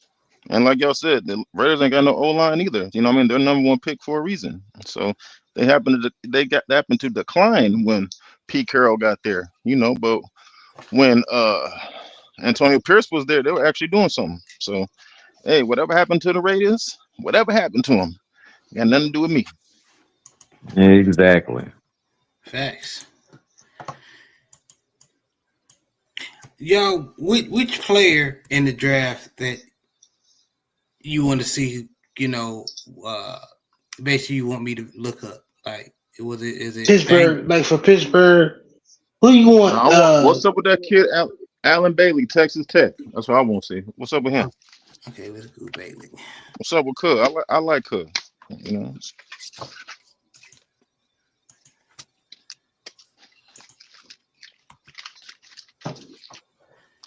That's Wesley, baby. David Bailey. Okay. Why I keep calling man Alan Bailey? Shout out to Alan Bailey playing the league. I don't know why you doing that. I can't judge you because I'm king for messing up a name myself. So you good, bro. Alan Bailey was a baller too, by the way. So. Yes, sir. Yes, sir. David Bailey, strengths, uncanny knack for getting to the quarterback, operates as if it's only him and the quarterback on the field, and his eyes allow him feet, body to get to the target. Has a variety of ways to get to the quarterback, shows he can dip low and bend the edge, and also shows he can win with a power rush as well. Great sense of timing, of knowing when, where to make the play. Stays active at the line of scrimmage. If he can't get to the quarterback, able to accelerate and cross the face of the offensive line to disrupt the run game. Areas of improvement. He only has one paragraph, so that's a good thing. At times, he plays his height, which doesn't give him the best chance to maximize his power because of the lack of leverage there. He'll get stonewalled at the line of scrimmage. So he's too high. Need to get low. Yeah, he'll get coached into that too. That ain't nothing. What you think, Big Joe? Is that pretty accurate what you seen? Yeah, for sure. Yeah, I mean, when I watched him play, he's pretty much pro ready. You know, he has great leverage. Every D lineman gonna be high. every At some point, every D lineman is gonna be high. You know what I mean? That's Right. just that comes with you know, leg strength, explosiveness. You know what I mean? You know, he'll get his pads down. The coaches will make sure he get his pad level down. But what you can't teach is talent. He got talent. He got strong hands. He's explosive. He has a nose for the quarterback, and he's quick. You can coach him up. You know what I mean? You can coach him up, or you can just let him go. Either way, you know what I mean? I can see him making an immediate impact in the NFL. I like him a lot. You know what I mean? So, you know, it'd be interesting to see. I know he's a first round pick. I know Dallas needs some work. The Ravens need some work. Texans don't need no work. They good. I can see him going to the Niners. The Niners need a DN. I wouldn't be surprised if he turned out to be a Steeler too. He looked like a Pittsburgh Steeler. You know, so I hope not. you know, so he's definitely a first round pick for sure. Boy, if he goes to the Steelers, I'll be sick. Yeah, we kind of fool at edge rusher. Defensive tackle is probably somewhere we would probably look. Just on the off chance that we're not able to pick up a receiver or a decent safety. I think the next, I'm sorry. It's receiver, safety, left guard. So if we're not able to find someone in those three areas that's like first round worthy, then yeah, I see us going defensive tackle again and then picking somebody up. But like we already have TJ Watt, we've got Injury Alex prone. Highsmith, Yeah. we got Jack Sawyer, and then my boy Nick Nick Hartberg, something like that. Herbig or something like that. Nick Herbig, there we go. Yeah, but So we a got lot of times in the deep. draft too, it might not be the player that you need, but if he fall in your lap, you know, it might not be the player that you need, but it might be the best player available.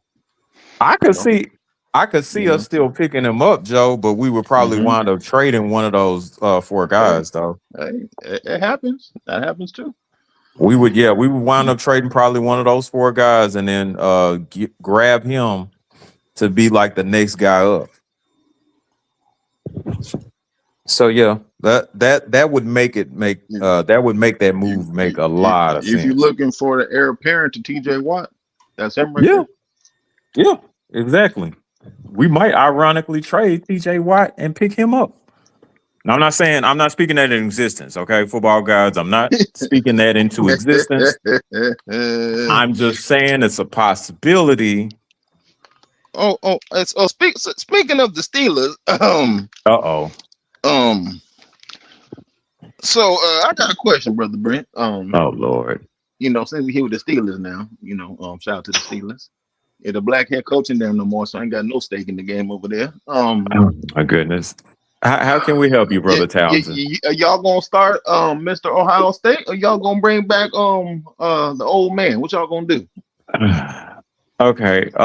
The official statement. It's been kind of quiet over there, you know. Yeah. Oh man. Okay. Well, hey, y'all make sure that y'all have your jokes lined up and ready. Okay. Okay. Here's the real answer. Okay. You don't know. Okay, I got you. We still waiting to hear back. Oh man, Lord have mercy. Oh man. Well, we're waiting to hear back. Okay. We're still waiting to hear back. We unread, man. We unread for right now. Since Jared is doing it, you got any quarterback in the draft you like? Ooh.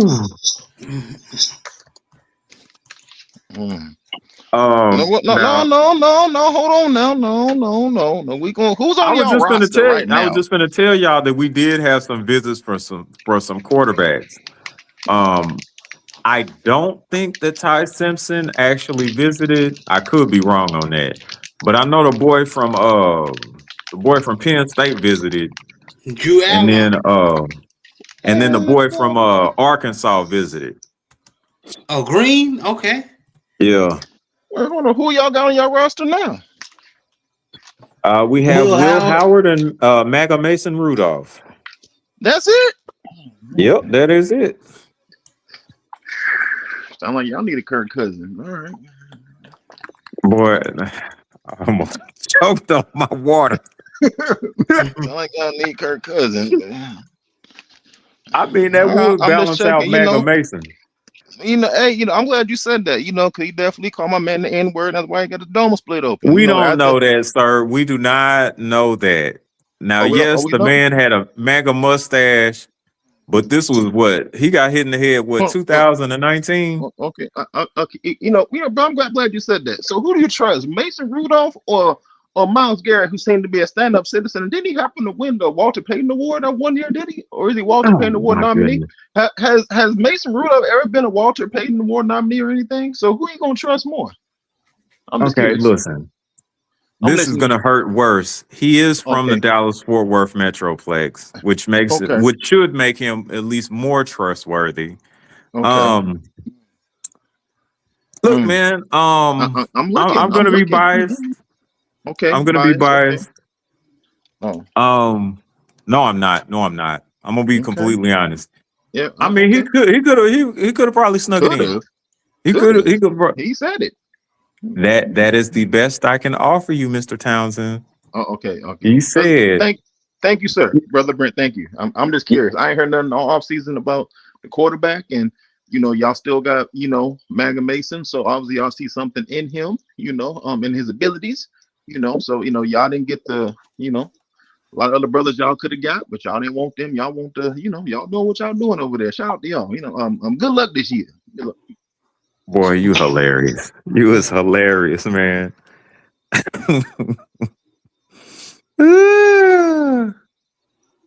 Oh, man.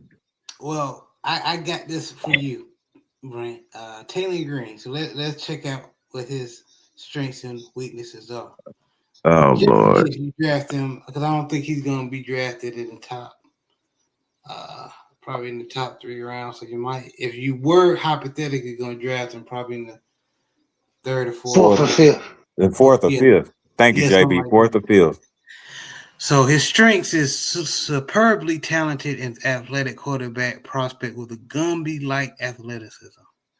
A true dual threat with ability to gash a defense.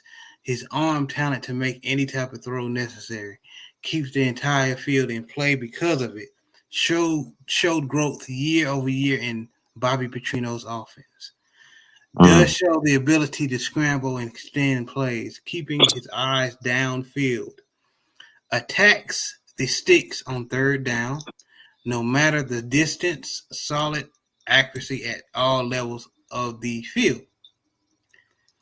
Area of improvement. Okay. Has he got like 4. It's okay.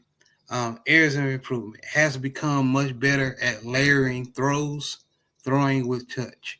Everything now is a 4-seam fastball.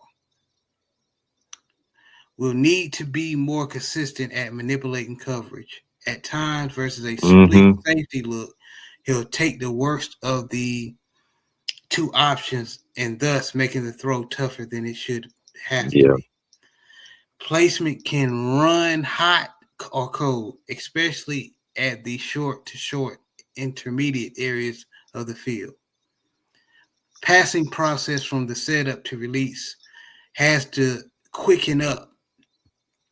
Elongated process creates problems versus quick pressure. So,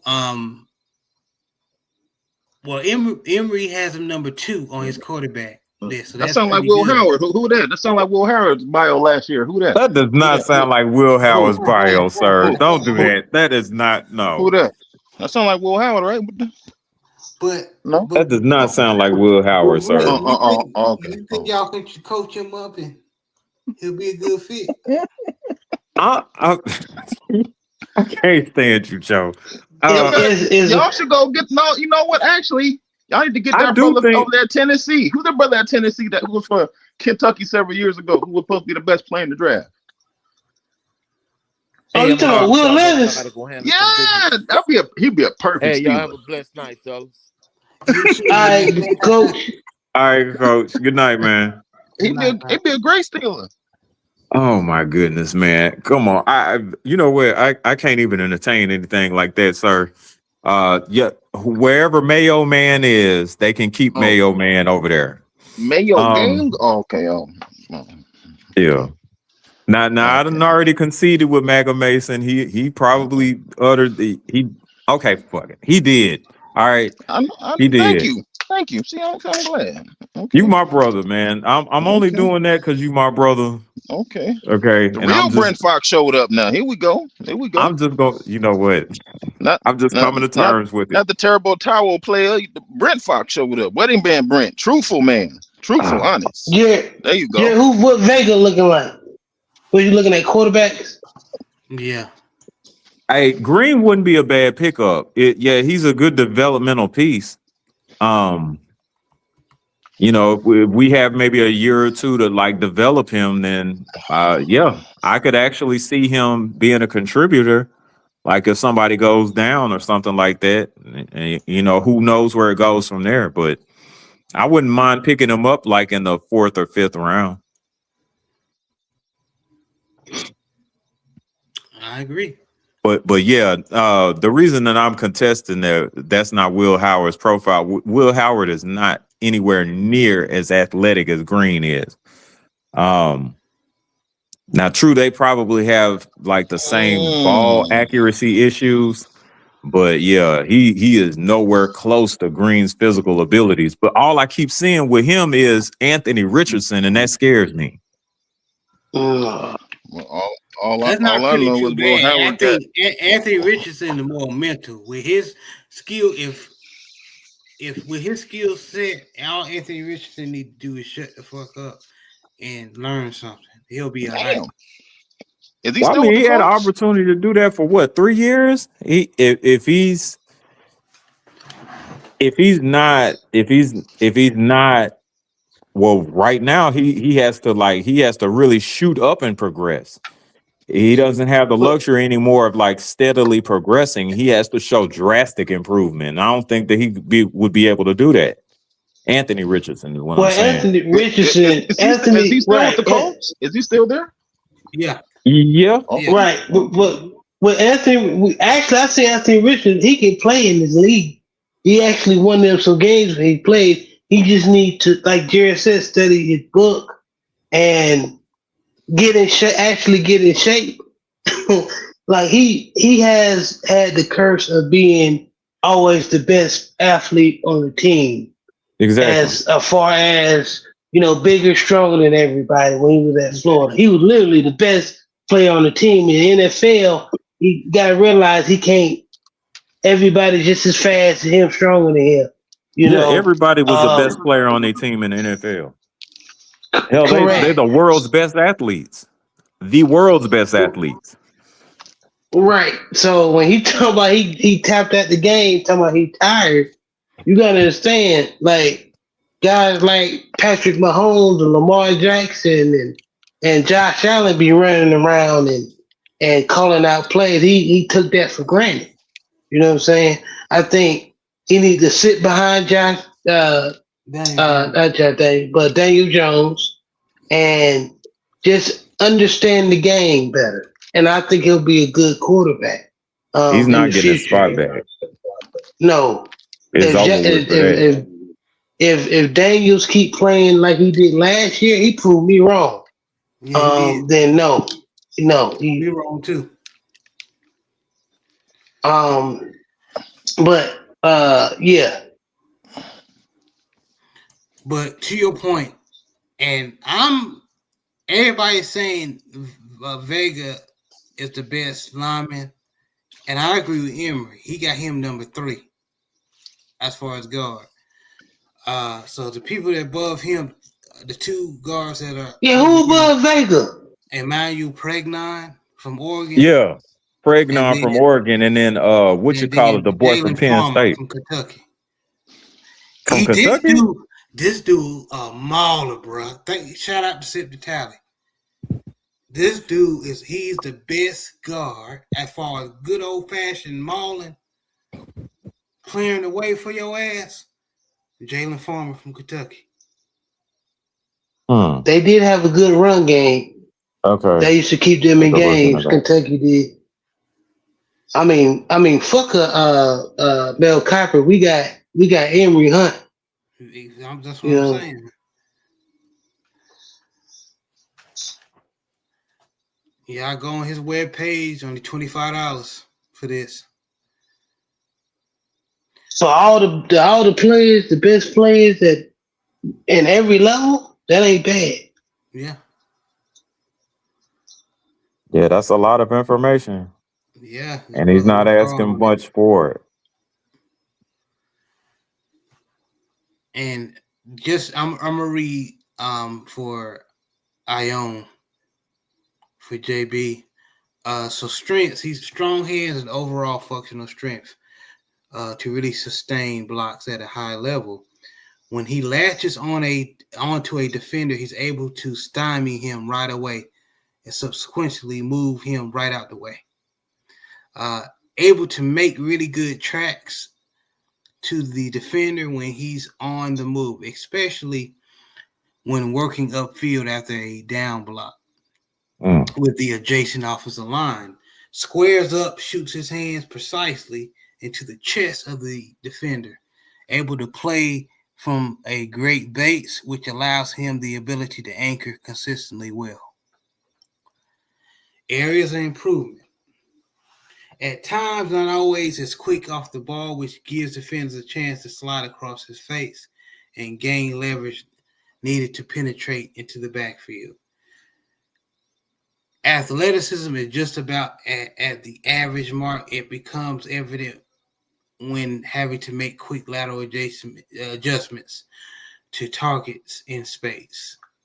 So he's not a good pass. And we gonna run a zone offense this year. Yeah. We're gonna do a zone. Yeah. Oh shit! So he's gonna have to be able to move in a zone scheme. Yeah. Let's look at Jalen Farmer. So explosive off the ball, really gets into the grill of the defender right away. Stays in fight mode throughout the rep. Good athleticism on the move, able to execute all blocks. Plays with really good leverage and is able to get movement up front in the run game, whether it's a solo block or in combo with another lineman. Works his hands and feet consistently while engaged, helps him sustain blocks. Good read and recognition skills, rarely fooled by stunts and twists. That's pretty damn good. Only one thing, areas of improvement. We'll need to develop a plan of dealing with defenders who have length. At times, they're able to stall him out at the point of attack, or when he's trying to reach block, they'll get his hands on him and cause him to bubble back.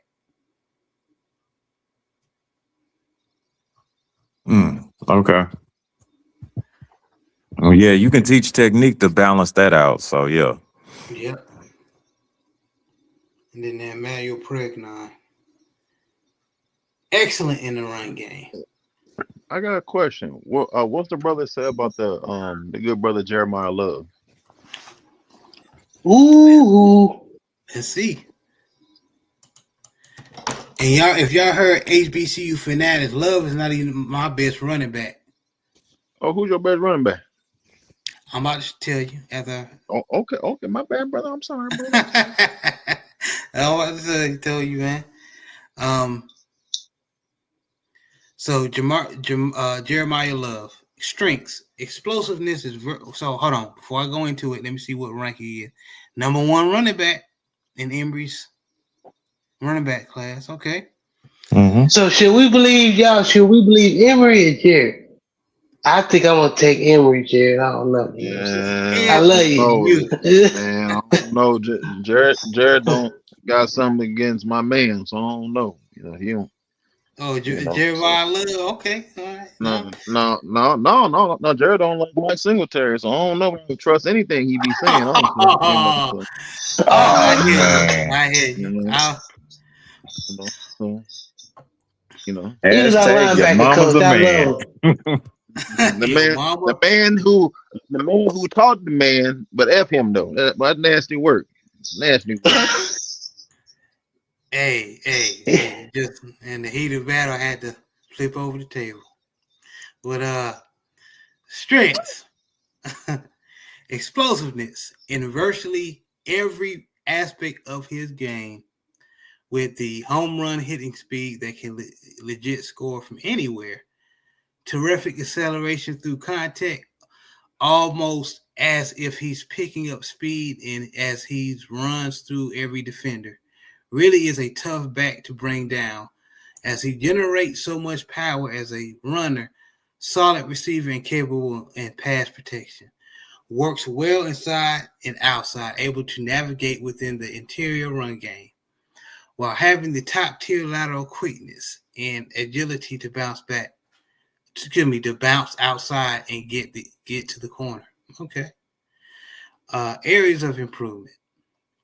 In a way, he does take too much contact and will need to be a bit more judicious in when or where to be the hammer. Is he trying to say he needs to be a little bit more tough? No, I think he's Well, saying he need to be a little bit more smarter about like when to take contact and when not Yeah, to. that's exactly what he's saying. Your description is absolutely right. Okay. Pass pro contact and effort is where you want it to be. Especially for a college back. Where he has to improve is from a recognition perspective, as he can be a bit late in getting across the formation in a blitz pickup situation. oh, so he need to be better job pass pro. He's a okay blocking man. Yeah. He's so you can coach that though.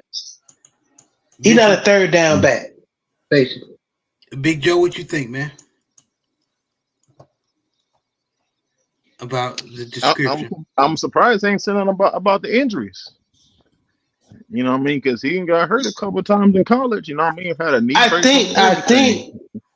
But to your point, Joe, and to what Jared and Brent was saying, well, Brent defined for Jared.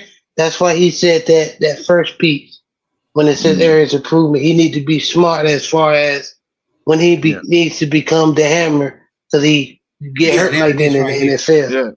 Yeah, you know, because he's with the knee brace on, he's still explosive, still jumping over, hurling people, and that's what he's talking about. You got to pick your areas of contact. You don't want to jump in the air and get that Vernon Davis treatment now. You know what I mean? So, you know, you got to pick your spots to jump. I know everybody's hurling now, but, you know what I mean? You can get caught. They're not going to change all that. So, you know, but, you know, he's definitely a good running back, explosive, you know. You know what I mean? You can work on the pass blocking, you know what I mean? He can work on that all training camp. You know, hell, even my man named brother at the Raiders.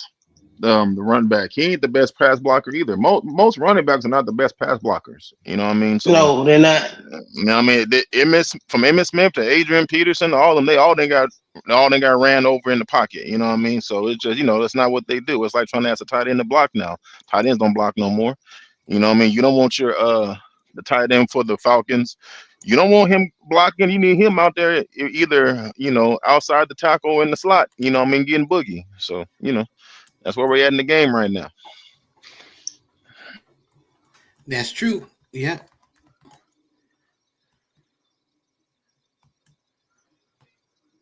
Even got his comparisons.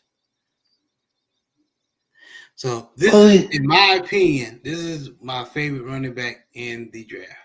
Who they compare him to? My bad. Who they compare him to? Who, Love? Yeah. Let me go back. My bad, y'all. Don't worry, don't rush. I love doing this.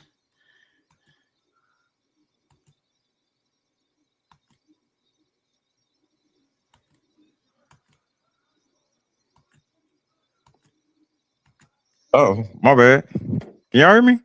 Yeah, we hear you. Okay. Were you asking me something? I apologize. No, he was asking me what was the comparison for Jeremiah Love. Okay, so the comparison,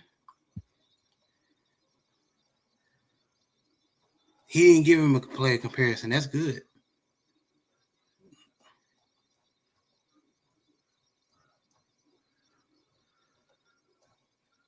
So some of these players, if there's no player comparison, like for example, for Nicholas Singleton, he compared him to Kenyon Drake. So there's no comparison that really he couldn't think of anyone that reminded him of anyone. To me, he reminded me a little bit of LT, Darian Tomlinson. I can see that. I can see that. I can see a little Dalen Thompson. I can see a little Frank Gore. You know, as far as the explosiveness and whatnot. So, yeah, you know, because LT can catch. LT was explosive. You know, he hit that corner. LT used to jump over everybody too now. You know what I mean? So, you know what I mean? So, yeah, I can see it. Okay. And but this is my favorite running back in the draft. And his description is going to tell you why he's my favorite. So Jamari Taylor from Virginia, former North Carolina Central running back, but transferred to Virginia, and he ate. The same thing he did at the boys in North Carolina Central, he did to boys in the ACC. In the ACC. So, strengths, very effective jump and cut that helps him out pre-line of scrimmage versus quick penetration. Also able to work across multiple gaps in the run game as well. Scheme diverse player. Able to excel in any run scheme. Has the requisite quickness to get to the edge and also make a defender miss, both in the hole and out in space. Above average talent in the passing game, can be trusted at all levels of the field in that regard. Well, of course, he got some things he need to prove on. Will need to continue to get stronger through lower body contact. Defenders are able to bring him down almost consistently going at his legs, which he's improved at Virginia. He was breaking a lot of tackles. Does a good job of identifying the proper person in blitz pickup. Just needs to be much more assertive at the contact point on the other side of it. Okay, so he needs to be more explosive when bringing the boom. You know, when you block somebody, he's probably too lax when you're picking up a blitz. But like Joe said, that can be coached. No running back is magic. He's not gonna be drafted high, Big Joe, but he gonna be a jewel for someone. He gonna steal. He's gonna be a steal for someone. Mark my words. You like the fact that he can run in any scheme, basically. Yep. That's a dangerous back, boy.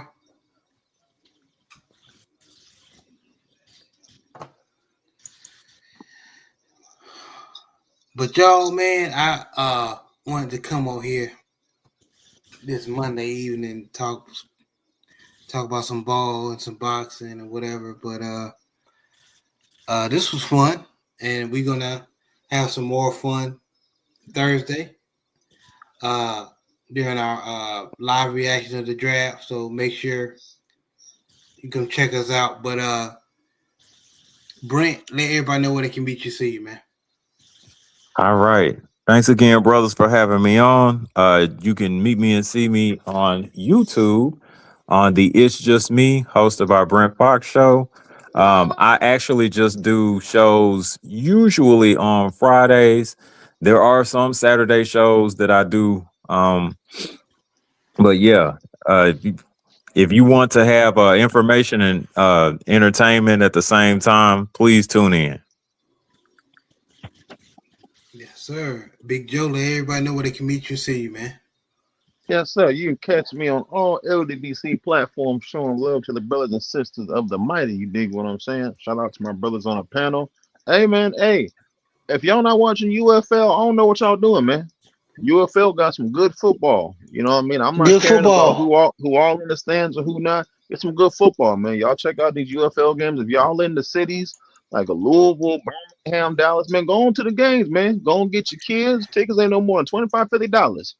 Some of y'all be the first ones complaining about how much stuff costs, and man, there's a lot.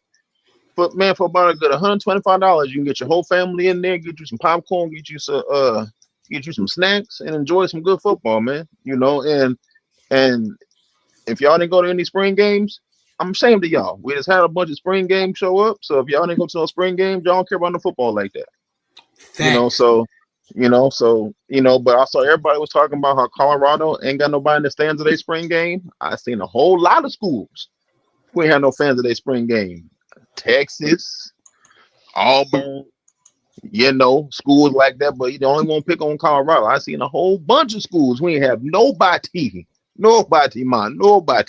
in the stands.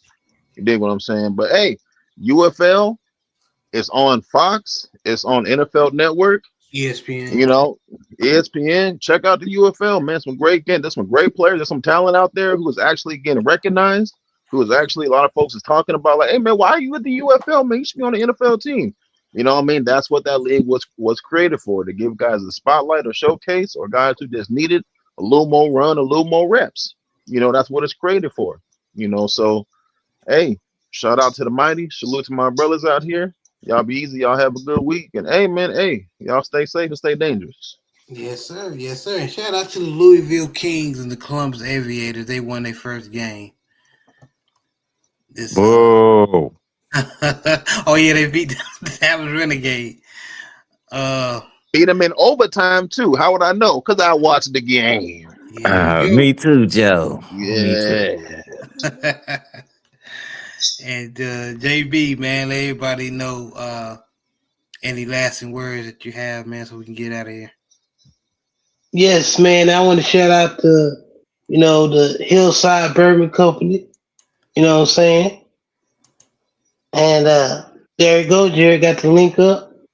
The website, go ahead and get you a bottle. If you drink or if you want something in your cabinet, in your collection, for a rainy day or a celebration, go and get you a couple of bottles. But other than that, man, it's been a good show, good Monday show. Me and Jed are debating if we were gonna start doing the shows on Monday or keep it a Sunday. We'll discuss that. But as far as that, man, y'all have a great rest of the week. We'll see y'all Thursday, and y'all be blessed. Speaking of old Hillside Bourbon, I must say, shout out to the Southern Baller Show. Shout out to Jared, JB, and Coach. Man, y'all been repping the brand real hard. Man, I appreciate y'all. Man, y'all family, y'all brothers.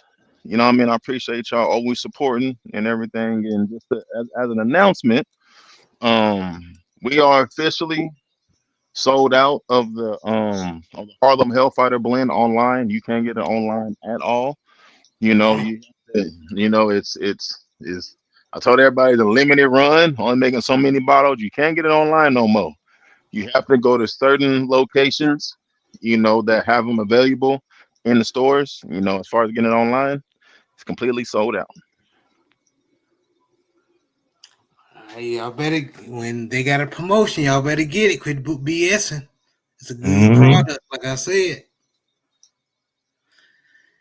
But man, this was a fun show. Shout out to the mighty LDBC. Make sure y'all hit my like button, share, subscribe. But I appreciate all y'all.